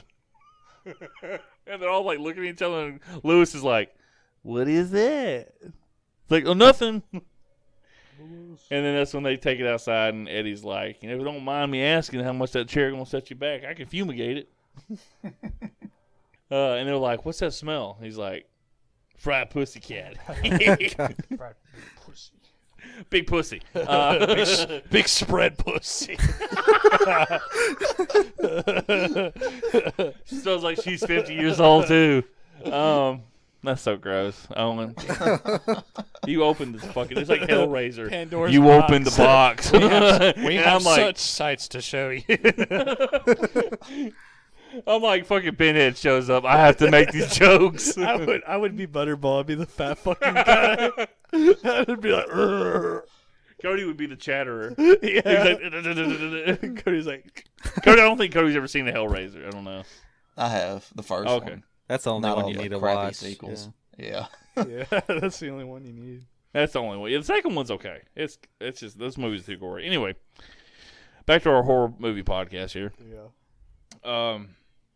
So you smell the what's happened when Eddie's put his sewage into the storm sewer, because you're not supposed to do that. I'm trying to remember what happens next. He goes in.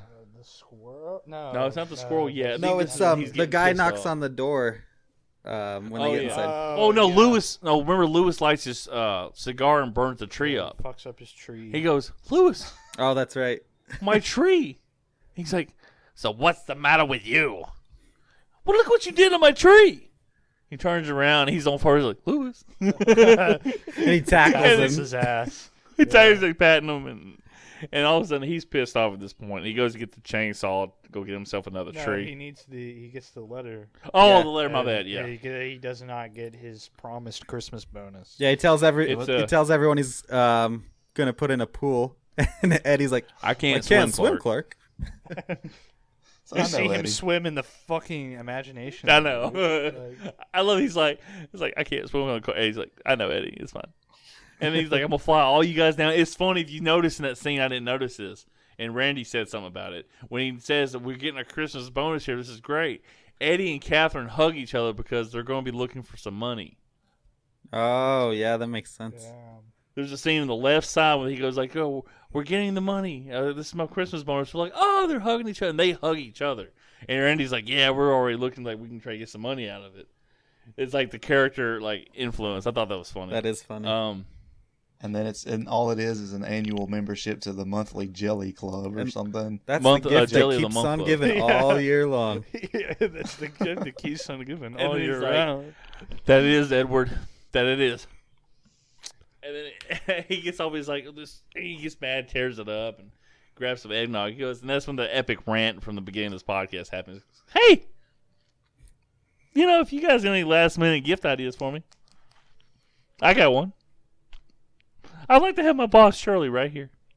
And I can't do the whole thing, but he's like, what a four-flushing, fat-ass, worm-headed, bug-eyed sack of monkey shit he is. Hallelujah. Holy shit, where's the Tylenol? And then Eddie's looking like, I can do that. And then he cuts to like, go ahead, Alex, my bad. Yeah, I was gonna say that cuts to him going out with the chainsaw again to cut down the tree in the yard. And I love Ellen comes out to see what the hell he's doing, and she's got an eggnog cup, and she takes a drink. She just chucks it into the bushes. Beverly said that was actually a Chevy Chase idea. He told her to do that. Oh, that's That's funny. always be like kind of fun. Yeah, a lot of the stuff that came like Chevy's like little ideas. Like, how about you do it differently like this? Because like I said, John Hughes is just in Chicago sending them dailies, like changes to the script or whatever, like every day. And then the neighbors are over there discussing why they don't get a tree, even though they and make a mess and all that. Oh, he's like, where can we get one in the middle of midnight? Oh, right before Christmas Eve. And all of a sudden it comes to the window. It's like, I feel bad for them. I would be really pissed if I was them. Oh yeah. It's like everything's happening to them, not What- to Clark. I mean, it's happening to Clark, but What I don't understand is those two people. They're young. They have their house decorated like it's an apartment, and they live in the suburbs of Chicago. It doesn't make any sense. And their insurance company probably hates them from all the claims they have to file. That too, and then of course he's a video game maker. He's obviously the John Tobias who made Mortal Kombat with Ed Boon because he lived in Is he Chicago. really? No, I made that up. I was like, what? I was like, wait, is there like a plot line I missed or something? Yeah, you missed it. They're like, we're developing this game coming out in a couple of years. It's gonna be Game huge. called Doom, motherfucker. It is called Tekken. No, I was kidding. That's a Japanese thing. Anyway, so Clark gets to the new tree, and he's up in the bathroom, and Helen's like, she's like, can you not like lose it next time? He goes, what? We needed a coffin. I mean, tree. And Lewis burned down my old one, so I got a new one. Voila. He goes, are you okay? He goes, I'm fine, honey. He gives her a kiss on the cheek and walks the thing in the little built in the little post. Yeah, the post of the stairs. Yeah, it's like all loose, and he cuts it. It's like, You can tell it's like been pre-cut because like if you took a chainsaw to that shit, you'd be spitting out so much like, sawdust. yeah, I know. I was like, he's like, I fixed it. I can't remember if this is when. No, this hasn't happened yet. I was waiting for them to be in an argument next door. She's like, you need to go. If you're not man enough, I'll go over there and punch him right in the face. That's We in a need the few minutes. squirrel. Yeah. Yeah. Next is the Yeah, squirrel. when Bethany starts hearing the squeaking, and Oh. Uncle Lewis is like, "You couldn't hear a dump truck driving through a nitroglycerin plant." That's line number 3 of this movie. It's like a top 3 line for me. Is that it's like you couldn't hear it. I love that. She's like, it's a tiny squeaky sound, and Clark's like, I hear it too. And they look in the tree. And I've watched the movie so many times. If you watch it, you can actually hear the squirrel like, eek, and then she hears it. It's very faint. Yeah, it's very faint. I was like, oh, that's what they're talking about. I didn't understand it until I watched the Blu-ray of it.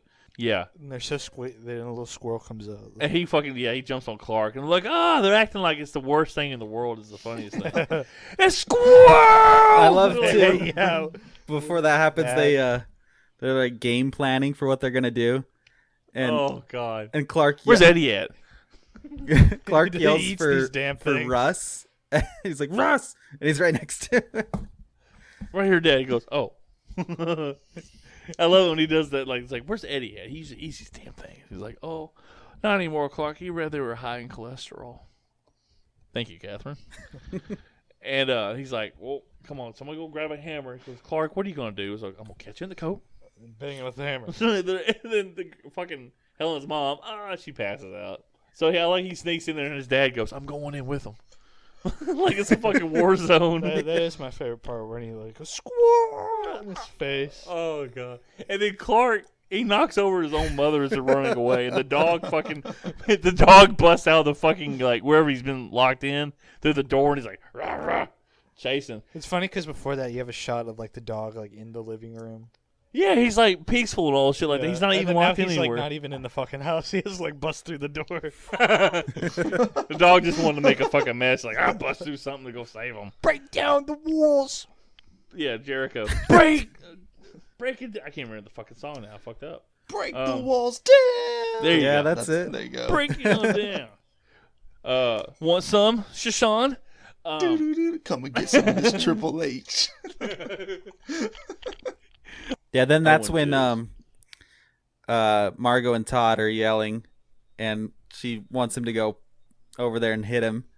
And he's like, I can't just attack a guy. And so she's going to go do it. And that's when she comes over. And before she can knock, the door opens and the squirrel and the dog just crash into her. He actually, of course, the Margot's yelling at her husband, Todd. You need to go over there and slug him right in the face. I can't just hit a man. And she goes, you're not man enough to do it, then I will. And she just stomps off. Fucking attacked by a squirrel. Yeah, that's great. She goes to knock, and Chevy opens the door, and the squirrel jumps on her titties, and then the dog on her titties. He's like, titties! He's like, damn, let me motorboat these. And the dog jumps on her. He goes, gone. He shuts the door. The squirrel jumps on her, and then he gets out the perfect nut. I finally get my nut. Okay, Cody can stay on the podcast. Here in the nut house. I like that. Cody can stay on this podcast. That's a callback to the Charlie and the Chocolate Factory episode for everybody. The squirrel gets his nut. He's got I a don't even remember that bit. he's got to store Oh, his because nut for the the winter. squirrels are looking for the nuts? Yeah, but Cody said something then, but I don't remember what it was. But We had a lot of Oh. pedophile jokes in that one. It made me laugh, though. I don't remember what it was either. Damn. Cody's like, We'll just have to. I thought I had it. If we'll just have to re-listen to the podcast. Yeah. You want to have a throwback, you got to listen to the podcast. All right, so we have a really great freak out scene from Clark when he's walking down the stairs and everybody's trying to leave. He goes, "Oh, no, where are you going? Where are you going? No. You ruined Christmas. He's like, yeah, you ruined Christmas. He's like, no. We're all in this together. We're at the threshold of hell. He's like, I can't remember how she goes. She's like, we're going to have the happiest Christmas since Bing Crosby tap dance with Danny fucking Kaye. And when Santa squeezes his fat white ass down that chimney tonight, he's going to see the jolliest bunch of assholes this side of the nut house. Ha! And he goes, you're goofy. Don't piss me off, Art. And then I love it. She's like, Clark, let's just go ahead and go. Let them go before it gets worse. And that's when he goes, worse! How can they get any worse? Look around you, Helen. We're at the threshold of hell. There you go. And all the while, Eddie is kidnapping his boss. We cannot forget this part. This is very important. I love his boss's wife's description of Eddie. He's a tall, bulging man. And he put my husband up in chains and took him away in a huge vehicle. He just had a rock hard cock. He's like, come here, little boy. He's bulging. Which is funny. I thought about when he pulls up because Clark has that freak out and then his dad, and they have a really heartfelt scene. It's actually a really good scene between him and his dad. And he's like, Dad, all of our vacations were such a mess. He goes, oh yeah. He goes, how'd you get through them? He goes, I had a lot of help from Jack Daniels. And then it was like a really heartwarming. He goes like, he goes, I tried so hard. You just mucked it up. No, cocked it up is what he said. You cocked it up. He's like, it's okay. It happens.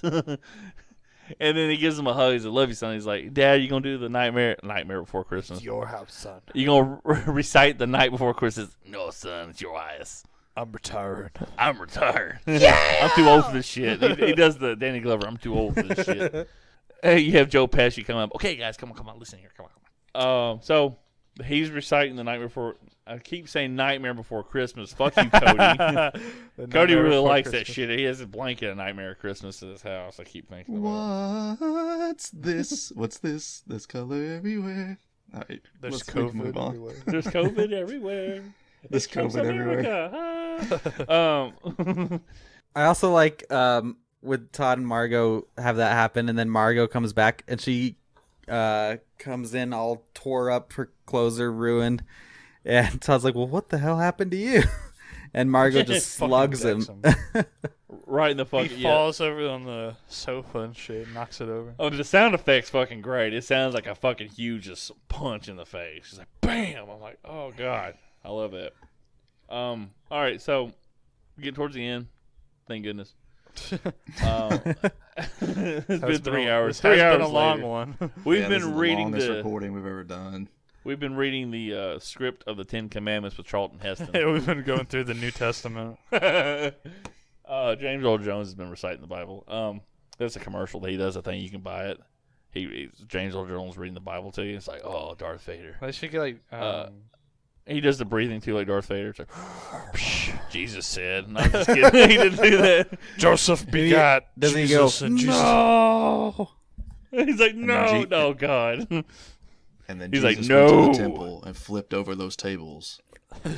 Does Jesus have to And smack Jesus a went- bitch? Jesus went, no. Anyway, no. So he's reading it, and all of a sudden you see the RV, which when he drives it, it's kind of like it's sputtering and shit. So how do they not hear it when it pulled up originally? Shush, bro. Okay, sorry. Just don't even think about it. And I like it when he kicks his bosses in the ass. he's like, The oh. way he does. Yeah. And the car's like, what the hell is going on? He gets up, turns around, and you see Eddie go, ho, ho, ho, Merry Christmas. And he pats him, he goes, are you ready to do some kissing? And he looks at him His like, eyes bulge. and that scene for some reason made me kind of upset. I don't think Randy Quaid and Bill Murray ever did anything together. Chevy Chase did things with Bill Murray. They don't get along, but they did act They did together. and Caddyshack. obviously- Yeah, they did Caddyshack. I don't think they got along with Caddyshack anymore. No, they only had But that one scene, but that's probably like the best scene in the whole movie when they're. Yeah, I know. Do you know why they didn't get along? Clash of egos. That's my guess. You should like Eggo waffles. Yeah, like a they're both Mago. just big personalities, probably. Yeah. But I always thought it was like, fucking Randy Quaid and Bill Murray would have been great too. Of course, they kind of play the same character in that, like, Caddyshack and Christmas Vacation. But Bill Murray works. He gets paid for a living, okay? We'll just put it that way. Randy evades his taxes. That's why he doesn't like him. Yeah, and I love it. He's freaking out, and he goes, "You are fired." And he looks at Randy and goes, "And you are going to jail." And Randy's like, The boss says something, and then Ellen's like, "Well, this is our family's first kidnapping." "This is our first kidnapping." And then, they do the whole speech, and he turns around and gives them the Christmas bonus. He goes, "Take whatever you got." And Yeah, no fucking CEO would be this nice. It's such bullshit. I know, it's like, take 20%. He'd be like, and I'm going to sue you for fucking damages. And your whole family's going to prison. So, haha. Owen's done this before. Yeah. So he's had. I've had this happen to me, okay? Well, what did you do to have that happen to you, though? Did you kidnap the boss? Yeah, I kidnapped the boss. Okay, so we reenacted this. Okay, yeah. I just want to make sure. I've done this before. I know how this show works, dude. Okay, hey, It's I'm not arguing. how it is in this movie, let me tell you. Ben's all pissed off at me because I kidnapped him. Like, Ben, come on, man. It's funny because Owen, Should give- Alex knows who Ben is too, so he worked for Ben too. He should have given us a Christmas bonus. That motherfucker. He gave me a card and I left it there. I guess, they do that, and Clark's like, "Merry Christmas to all, and all a good night." And the cops come in and destroy shit. And And his wife's touching his... The cop goes, "Freeze!" And then he looks at his police officer and goes, "Not you, them." And the police, they break into Todd and Margot's house too for no reason. Yeah. Oh god! And then I like it. They freeze. Helen's grabbing his crotch. Eddie and Catherine. Every time you see Eddie's face, it's different. But Catherine is literally shielding Eddie. She's like, "No, this is my husband. I love him so much." I never noticed that. It's just look at his wife grabbing his crotch. Yeah, you don't look at anything else. That's the only thing I look at. I tried to look at it because Eddie said something about them in the background, what they were doing. I wonder if Chevy Chase was just like, "Yeah, grab my crotch." That'd be cool. She reaches up I and think it was shakes something someone's between the hand two. too, and then she like grabs his crotch again. Right. Yeah, it was his boss's wife. Yeah. He goes, "Hey, welcome to our home. What's left of it?"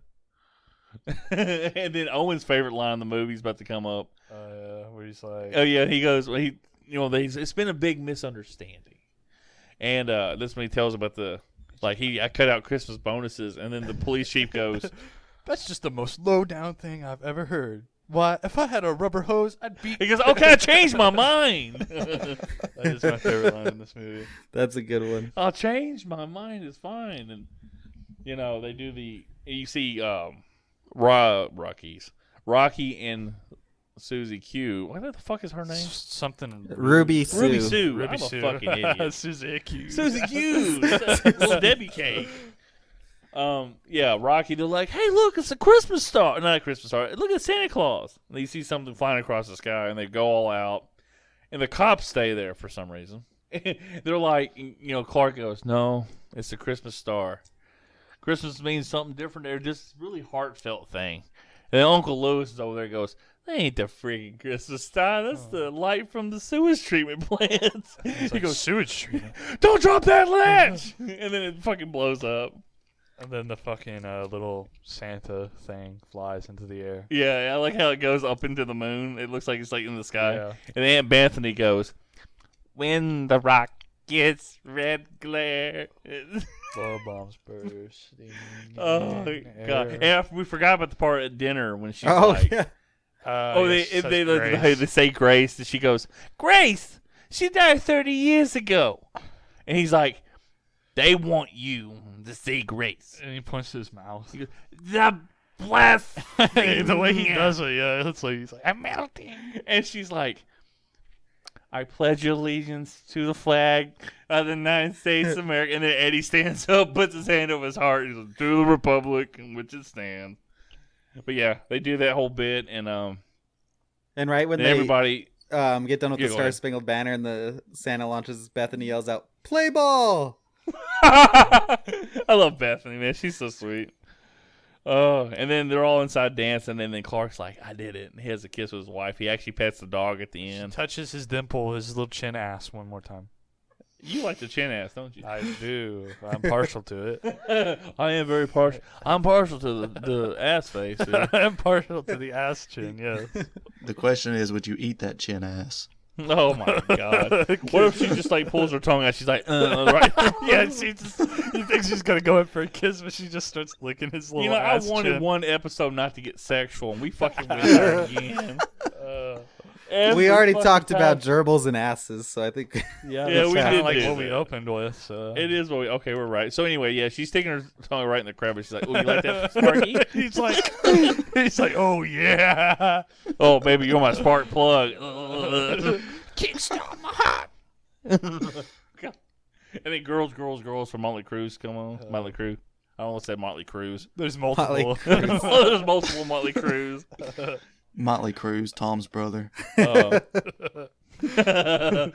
god, I can fly, guys. I can fly. That's from Scary Movie 4. That's a very obscure reference. Anyway, so that is the end of the movie. I guess I'll go around. We did it. We did it finally. Almost undershade them to 3 hours. A little bit under 3.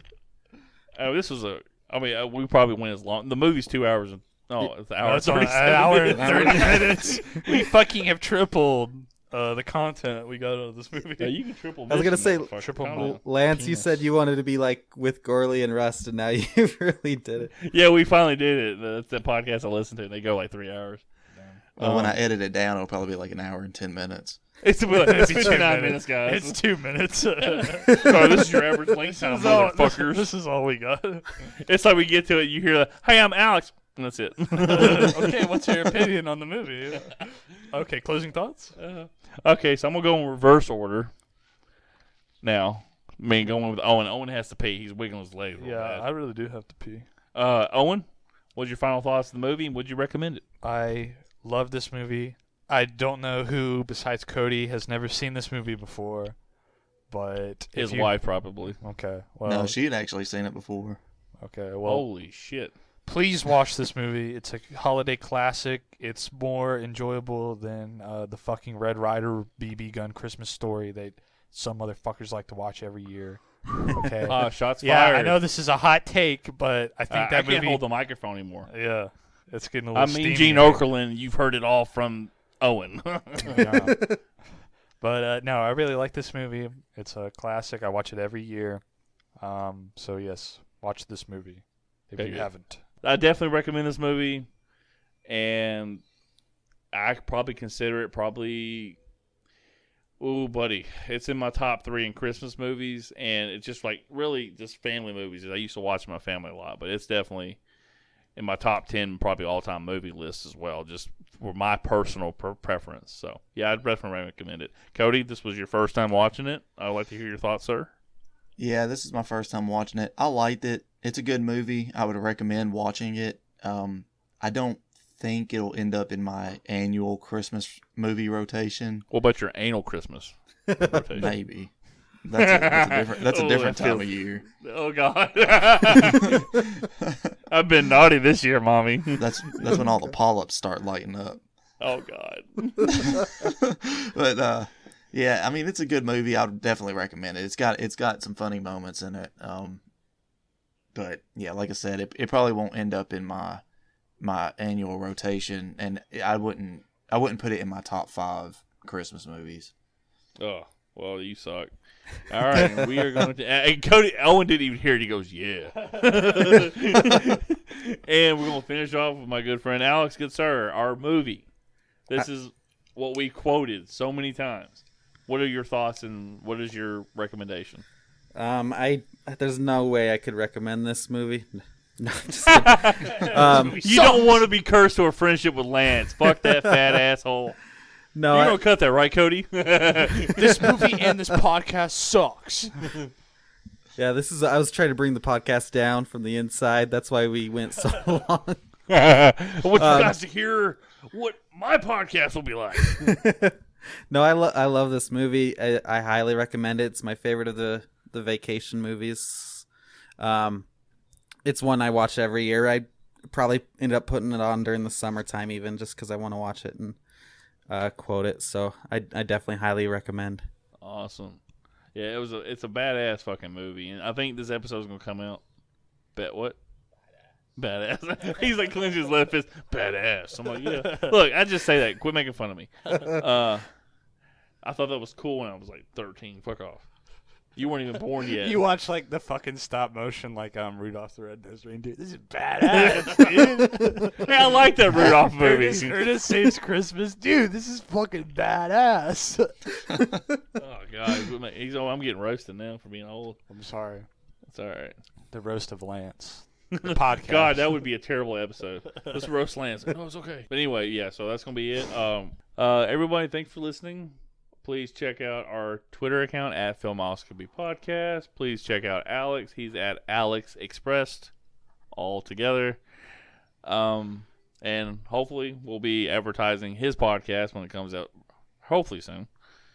And yeah, I guess that is it. And Alex, it was a pleasure to have you on the podcast. It was okay. Oh, Yeah, it was okay, I guess. I Never mind. appreciate it. But yeah, Alex, thank you so much for coming on the show, brother. And like I said, your brother will be on in about 2 months when I cover the epic Twilight movie that my girlfriend wanted me. I fucking shouldn't have made that bet. Now we have to watch Twilight. I get to watch Twilight, and she goes, I'm like joking around. She says, I don't have any DVDs. I'm like, so how am I supposed to watch Twilight? She goes, oh, don't worry. I'm like, don't worry. I'm sure Cody fucking has it. His wife was obsessed with it. I'm Cody's excited like, to we hear got the that gold episode. edition. Oh yeah, I'm excited to have Jacob on. I think Jacob's just gonna be sitting there making fun of it. He's not even gonna watch the movie. It probably will be a fun episode. for you, Jacob but loves not to watch the movie. Twilight movies. I think. I know he read the books, so. Does he for real? Are you I fucking read, with me? dude. I had to read some of the book in high school. Fuck, dude, it's so boring. Well, I read the books, but that doesn't mean I like it. No. Hold on a second, Cody. What did you say last time? You said I reread the books recently, and they weren't that No, bad. I didn't say I actually. reread the books. I said I read the books And before. they were good as And hell. I said to be fair, Stephanie Meyer is not as To be bad of a square. writer as people make her out to be, but she's not necessarily a great writer either. What about 50 Shades of Grey? Did you read that? Hell no. How? Okay, this Was it doesn't matter. was it you or was it? It may have been Carrie over here, but Stephanie started reading 50 He's Shades like of Carrie in Grey. this room. Carrie's over here.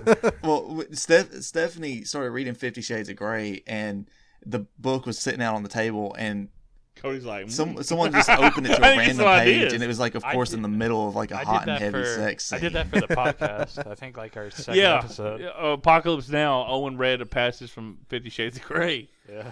He's like Yeah. pumping and thumping. What is that stupid song you like? Reluctantly crouched at the starting line. Engines bumping and pumping in time. It's a song I hate that song. He keeps singing it though at work. I like that Um, song. That's a good song.